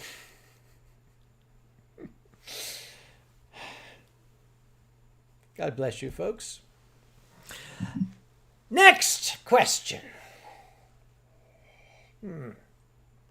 Let's see.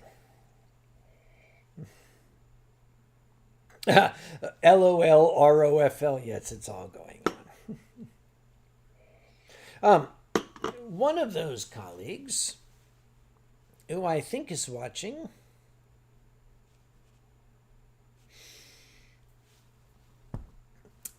is my dear, beloved, absolutely beloved friend Ume.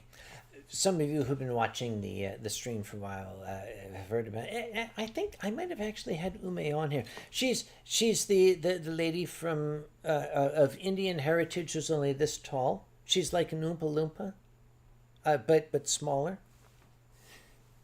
I'm gonna be in trouble if she's watching. Ume has been one of my closest and dearest friends since 2006.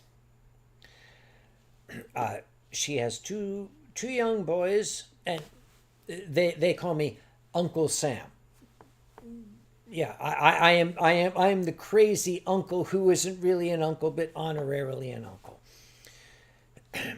When the COVID pandemic struck, I got word that Ume's family had been afflicted. They came down with the COVIDs and they were isolated in their home. So I did what any good friend and uncle would do. I got a giant box full of provisions. If I recall, it was a massive, big, huge box. I could barely carry it in my arms. It had a bag of potato chips. I think there was a bag of Cheez-Its, a box of Cheez-Its, and 24 bottles of wine. I went and I put these on the doorstep of Ume's house, and then I ran out to the street. I rang the bell and I ran out to the street. When Ume and her husband, poor COVID-afflicted folks they were, they opened the door and there was this box with the potato chips and the Cheez-Its and the 24 bottles of wine. And there was a soup can with a string affixed to it, and the line of string ran out all the way to the curb, and there there was this old fucker with another soup can. And they took the soup can and they stretched the string taut. And I spoke, well, do you guys need anything else? And they said, how much wine is here? I said, that's not important. It's enough to get you through the next weekend. And they said, well, we might need some more food. I said, no, you don't. You have wine. Food is an illusion. You don't need food. We had this conversation via the cans and strings. Well, the boys,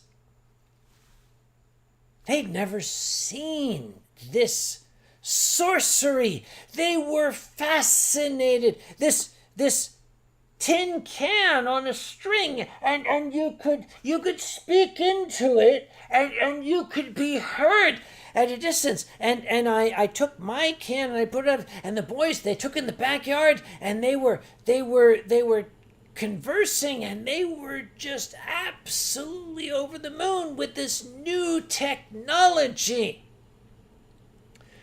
And Uncle Sam out on the street corner said to them, oh, yes, boys,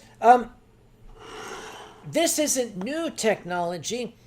This goes back to my day. You see, when I was your age, every house had a line of cans in the kitchen.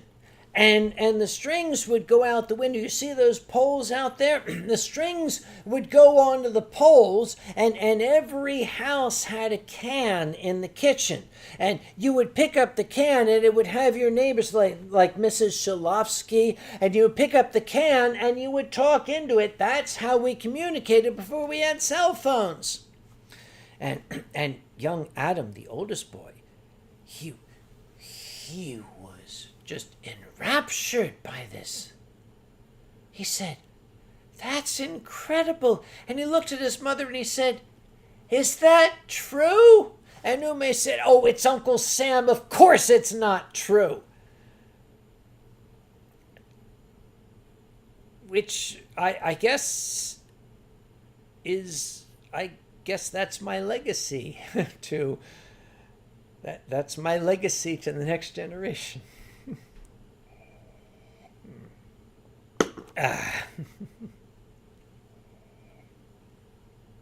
They came through unscathed. That was very, very nice. Yeah. Maurice, flying from the Netherlands, going to the USA, possibly. I see. What flight company would recommend? Okay, Maurice, my recommendation would always be United Airlines. If you cannot fly United, your next best bet would be Lufthansa. After that, I cannot advise you. Those are the only two air carriers that I trust. I'm sorry, that's all there is, yeah. Now, Katie says everything I say is true from a certain perspective.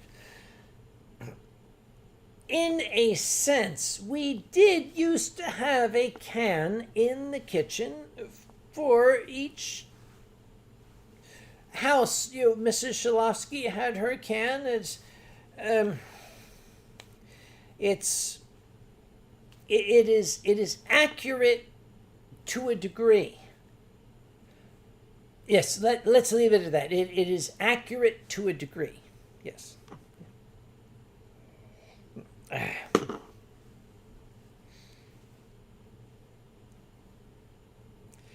have to find out if Ume's watching.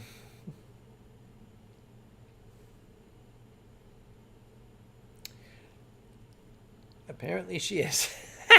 All right, let's just keep moving, shall we?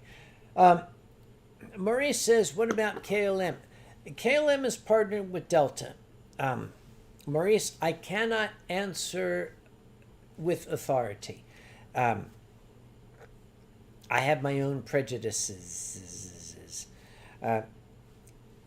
KLM, the Royal Dutch Airline, does have a good reputation, but I can't advise you beyond my own personal prejudices. Yeah. Merrick the Wolf says, I had the foresight to buy a bidet 3 months prior. Apparently there was a conversation going on here that I was not party to, and that involves bidets. But Wolfcat Wildcat says, you remember party lines. I'll accept that, Wolfcat. I did not think that you were my age or older. For you younger folk out there, my goodness, this is a little blast from the past. You always think that you would pick up that coiled line telephone and make a call. It wasn't always so easy. There were times when people couldn't afford their own private phone line. You would have what we called a party line. One house on the block might share their telephone with 6 or 7 other houses. You might pick up the phone, and you would pick up the phone with its coiled spring and hear somebody talking because you shared that phone line with your neighbors. If you had an emergency, you would have to say, excuse me, this is an emergency. I need the line. But more often than not, you would pick it up and you would hear Mrs. Allen talking with Mrs. Conway. You weren't supposed to listen. It was polite not to listen. But some people did.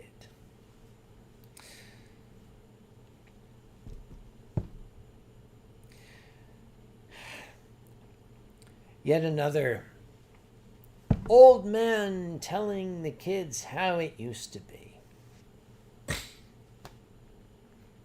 How it used to be in the days when you would pick up your phone that was connected by a curly line to the wall, and you would hear people talking, and you would know, I can't make a call right now.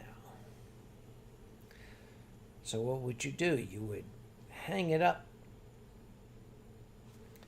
You would go outside in the summertime and you would play capture the flag. You would play flashlight tag.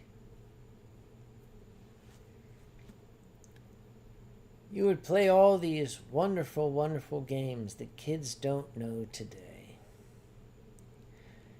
In the warm southern summer evenings.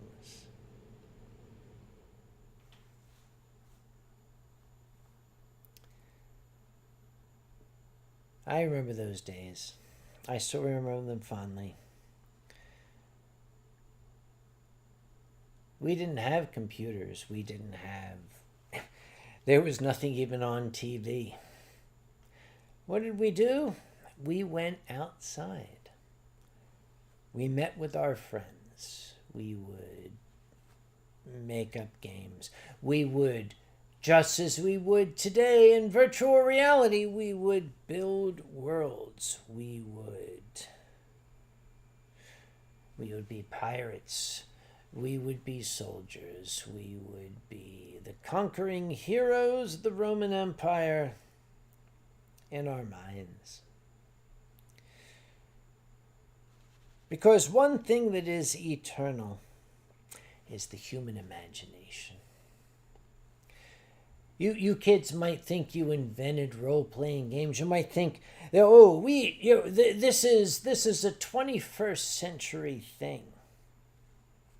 Nope. Your parents played similar games outside on summer evenings. Your grandparents too. I would dare say that back during the Civil War, back during the Revolutionary War, There were kids who were building entire universes in their mind, sharing them with their friends.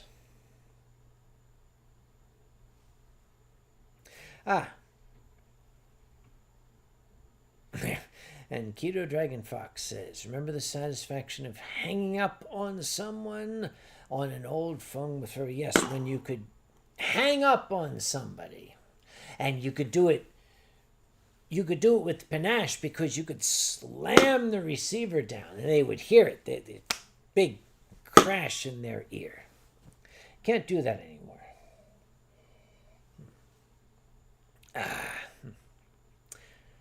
Yes.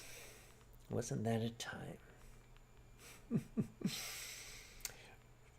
And raw row, wasn't that outside just invented so that packages could be delivered to people? Sure, that's exactly what it was.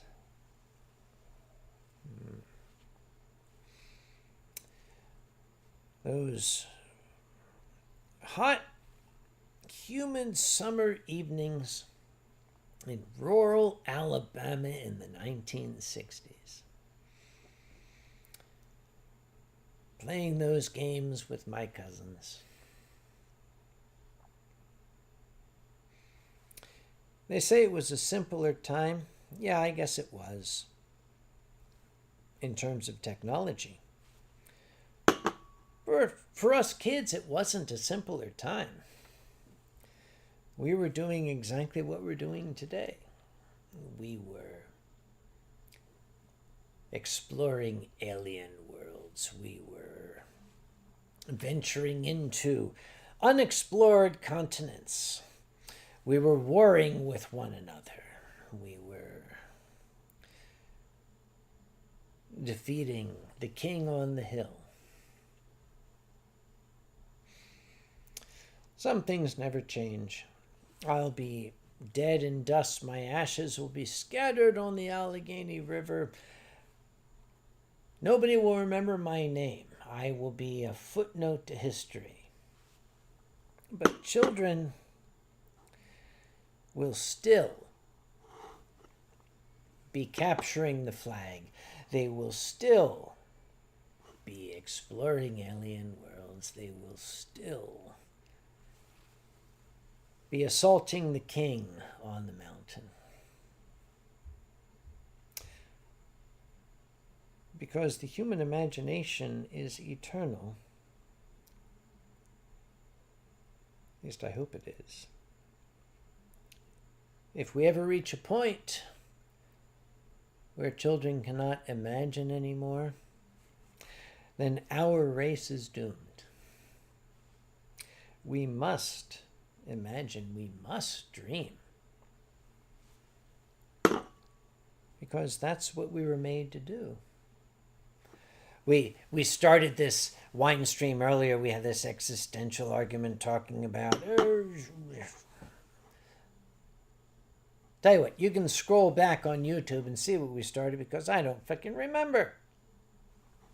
But here's where we stand today. We, as human beings, must dream. It's primordial. Who was it who said, the desire to dream is primordial? Even dogs dream.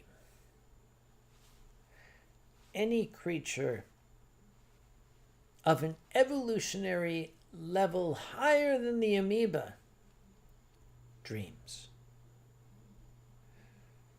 And that is what leads us to progress. I watched that movie Oppenheimer today. Where would Robert Oppenheimer have been without the capacity to dream? Where would Edward Teller? Where would Niels Bohr? Where would any of the great scientists have been without the capacity to dream? Because the capacity to dream allows us to see beyond what our eyes can see.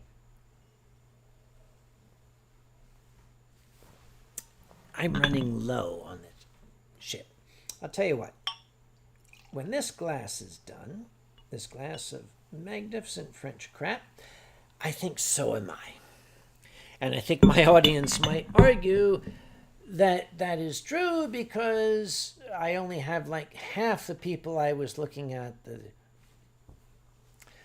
Those half of you who've stayed here all night, thank you so very much. You're very, very kind, you're very, very genteel, or you're very, very bored with nothing else to do on a Saturday evening but watch a stupid old fucker drink wine.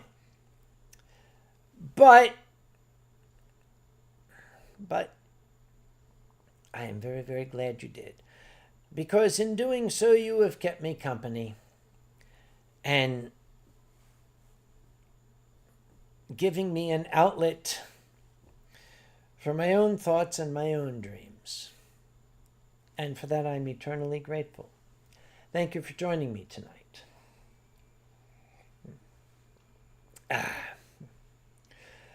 I shall continue dreaming. I shall continue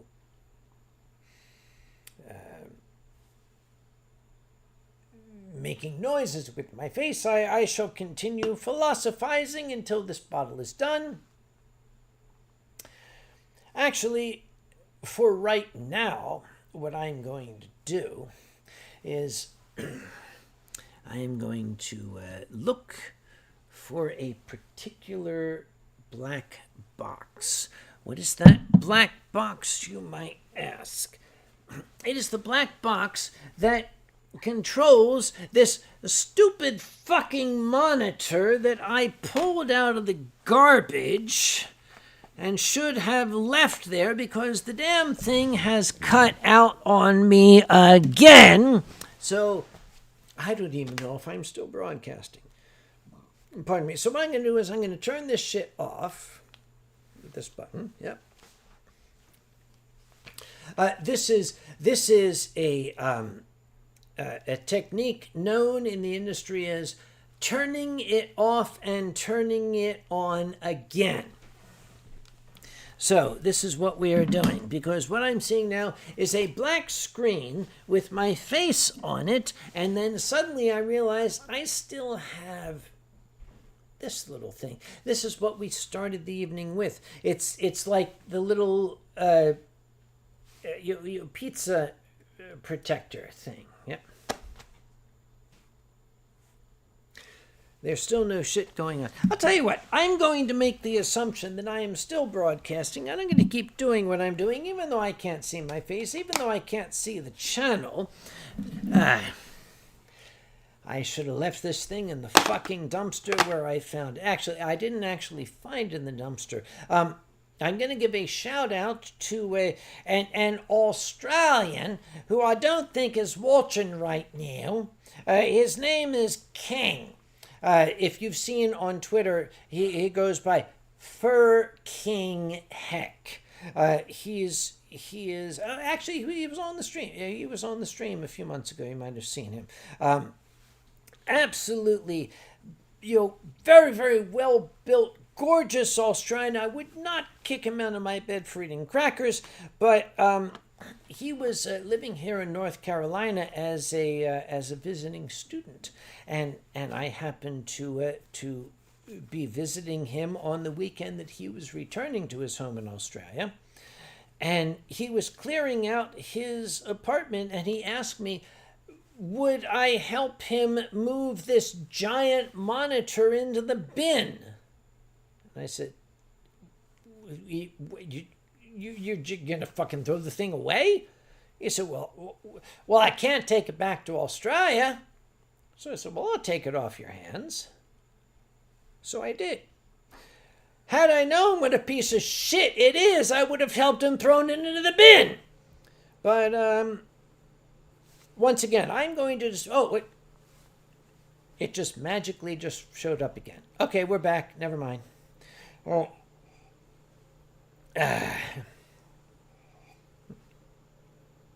And, boy, what were you folks talking about while I was gone? Oh, Ferlin Eagle says, watching you drink wine and listening to stories is greatly therapeutic while painting miniatures. Well, I'm very, very glad to hear that, Ferlin. May I call you Ferlin?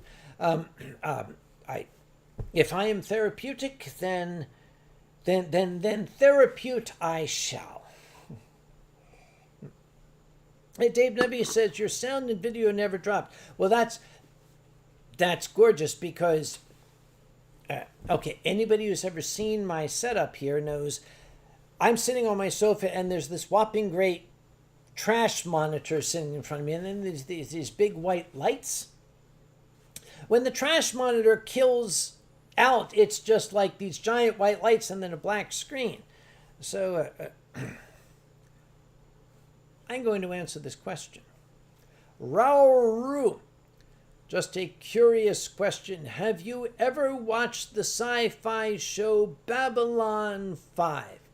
Raoru, the answer to your question is yes, religiously.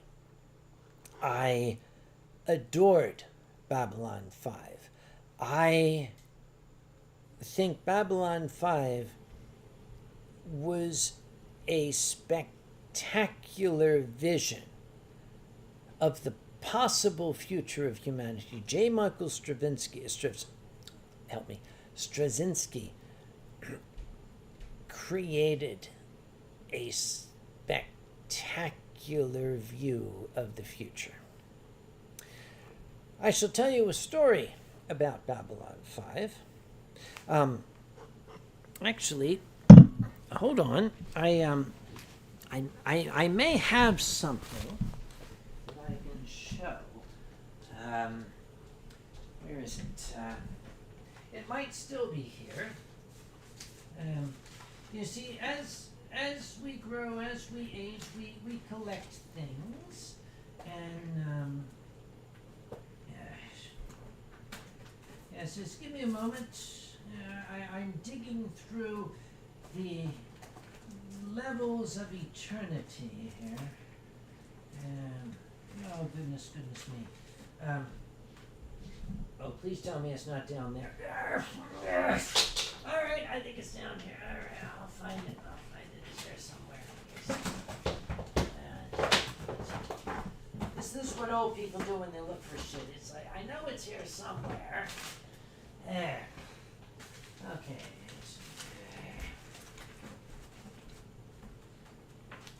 Or not.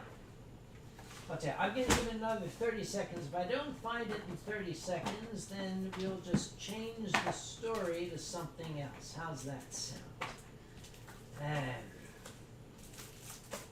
My goodness. How did I get so much crap? Damn it. All right. I really do have too much shit here. That's all right, never mind. I'll clean that stuff up in the morning. Anyhow, all right. Where was I? Oh, yes, I was telling a story. I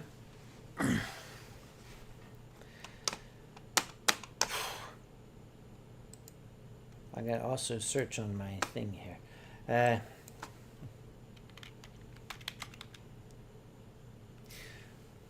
I watched Babylon 5 religiously, as I said. I also had a very, very good friend who lived in Singapore. He was in the army in Singapore. He was a sergeant in the Singaporean army. And I used to record on VHS the Babylon 5 episodes, and then I would send them to him. And he would show them to his platoon. This, of course, made him the great hero, because in the Singaporean army in 1990, whatever the hell, every soldier was in love with Lieutenant Commander Ivanova, who was played by Claudia Christian. I would send these VHS videos.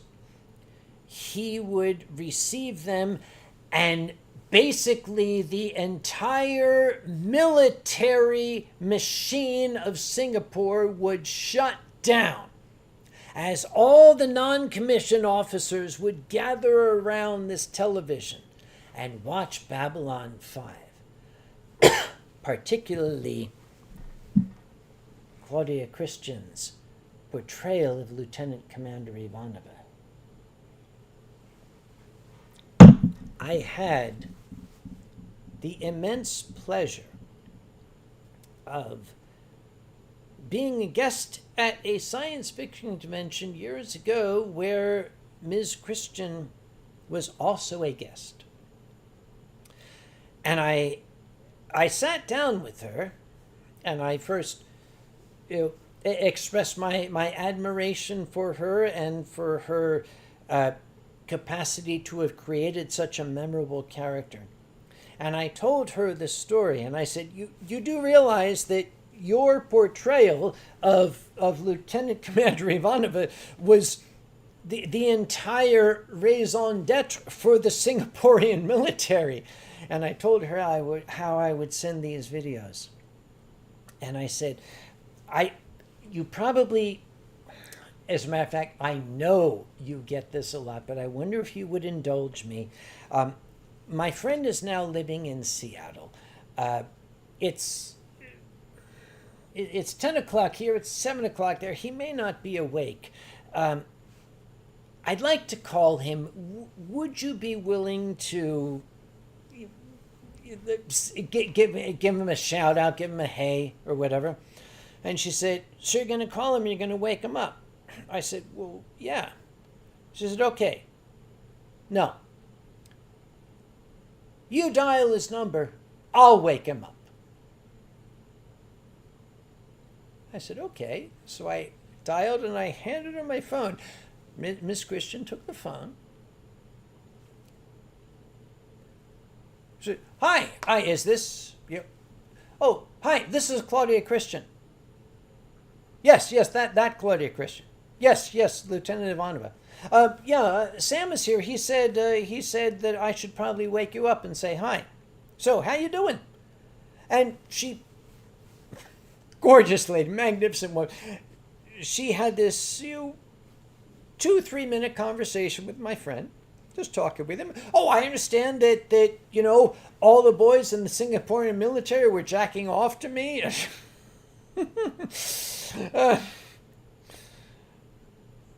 She handed the phone back to me, and my friend was saying,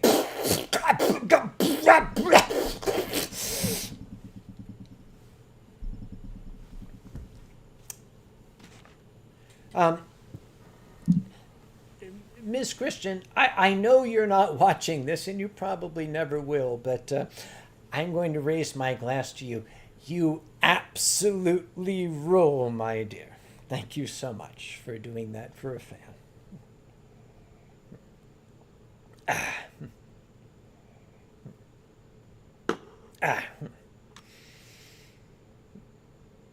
And yes, Finner Furry, she did that in the Ivanova voice. If you guys have not watched Babylon 5, you should. Okay, is it dated? In the same way that Star Trek is dated. It's dated because of the technology when it came out. But the story is timeless. The Babylon Project was a dream given form. And it was. It was. My God, it was. I still recall with delight the character of Lieutenant Commander Ivanova was actually, I can't finish that sentence because you cannot define the character. She was the second in command of the space station. And at one point, the commander had enough of a troublemaker and instructed Lieutenant Commander Ivanova, would you please escort this person from the bridge? And she smiled, and she walked up to him, and she said, please resist.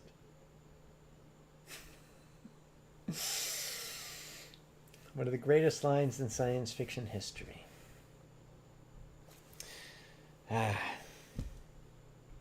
But yes, to answer your question, do I know Babylon 5? Inside, outside, upside down, top to bottom. I could quote much of the dialogue because it was brilliant. Will I watch the animated movie when it comes out? Hell yes, if J. Michael Straczynski, thank you, was behind it, absolutely. Because that's a man that knows how to dream. And not just knows how to dream, knows how to share that dream with others. And that's something I can respect. Not only from him as a filmmaker and as a storyteller, but because he and I are cut from the same mold. He and I and everybody watching this stream are cut from the same mold, because all of us are dreamers, and all of us are driven to say to others, come dream with me. We are driven to dream and to share that dream. And that is what places us at the forefront, in my opinion, of the future of humanity. Because it has always been the dreamers who have driven human progress, human evolution, if I can use that phrase. It has always been those who have had the courage to say, come dream with me, who have propelled humanity through the ages. When we reach the point where tyrants who say, you are no longer allowed to dream, and I am mentioning no names,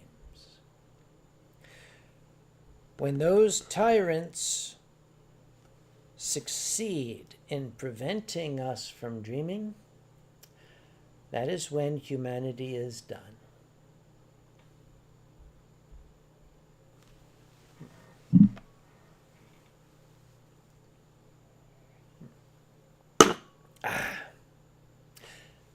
Next question.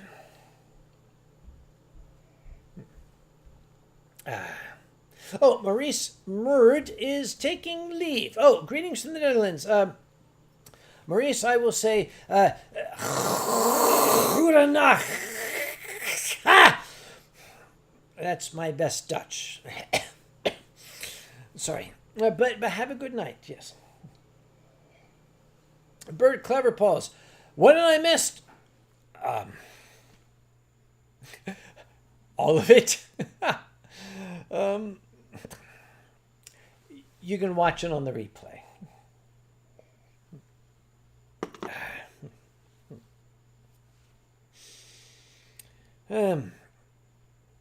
At some point earlier this evening, we were talking about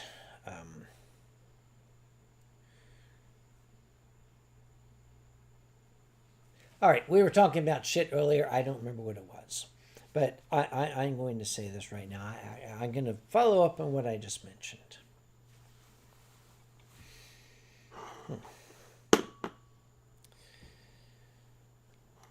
No one anywhere, no human being, no force in nature, no political party, no person, no energy of the universe has the right to take your dream from you.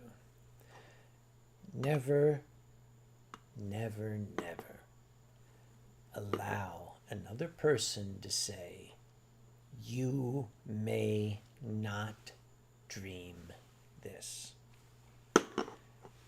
If that dream is a reflection of your body as a person, if that dream is how you view the world, if that dream is how the world views you, if that dream is what you want the future to look like, that is an inalienable right. You are allowed to dream. And you are allowed to pursue that dream. I think that the original signers of the Declaration of Independence had the right idea. They had the germ of the idea when they said life, liberty, and the pursuit of happiness. You are allowed to dream. And if anyone tells you you may not, you can tell them from me. Not just from me, but from me, from my late father, from my ancestors who entertained folks in vaudeville, from that long, long, long, long line of clowns. You can tell them to go fuck themselves, because whatever creator out there is, whatever the hell their name is, gave us the capacity to dream. And that's the one thing that no one can ever take from us. Always dream. Don't hide your dream. Don't be ashamed of your dream. Because your dream is evolution. Your dream is progress. Your dream is the future of humanity. Please, keep dreaming. Because once we stop, we're just cogs in a machine. And I would like to believe that humanity is so much more than that.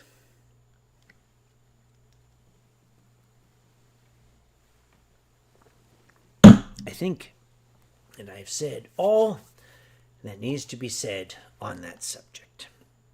As the great clown said, good night and God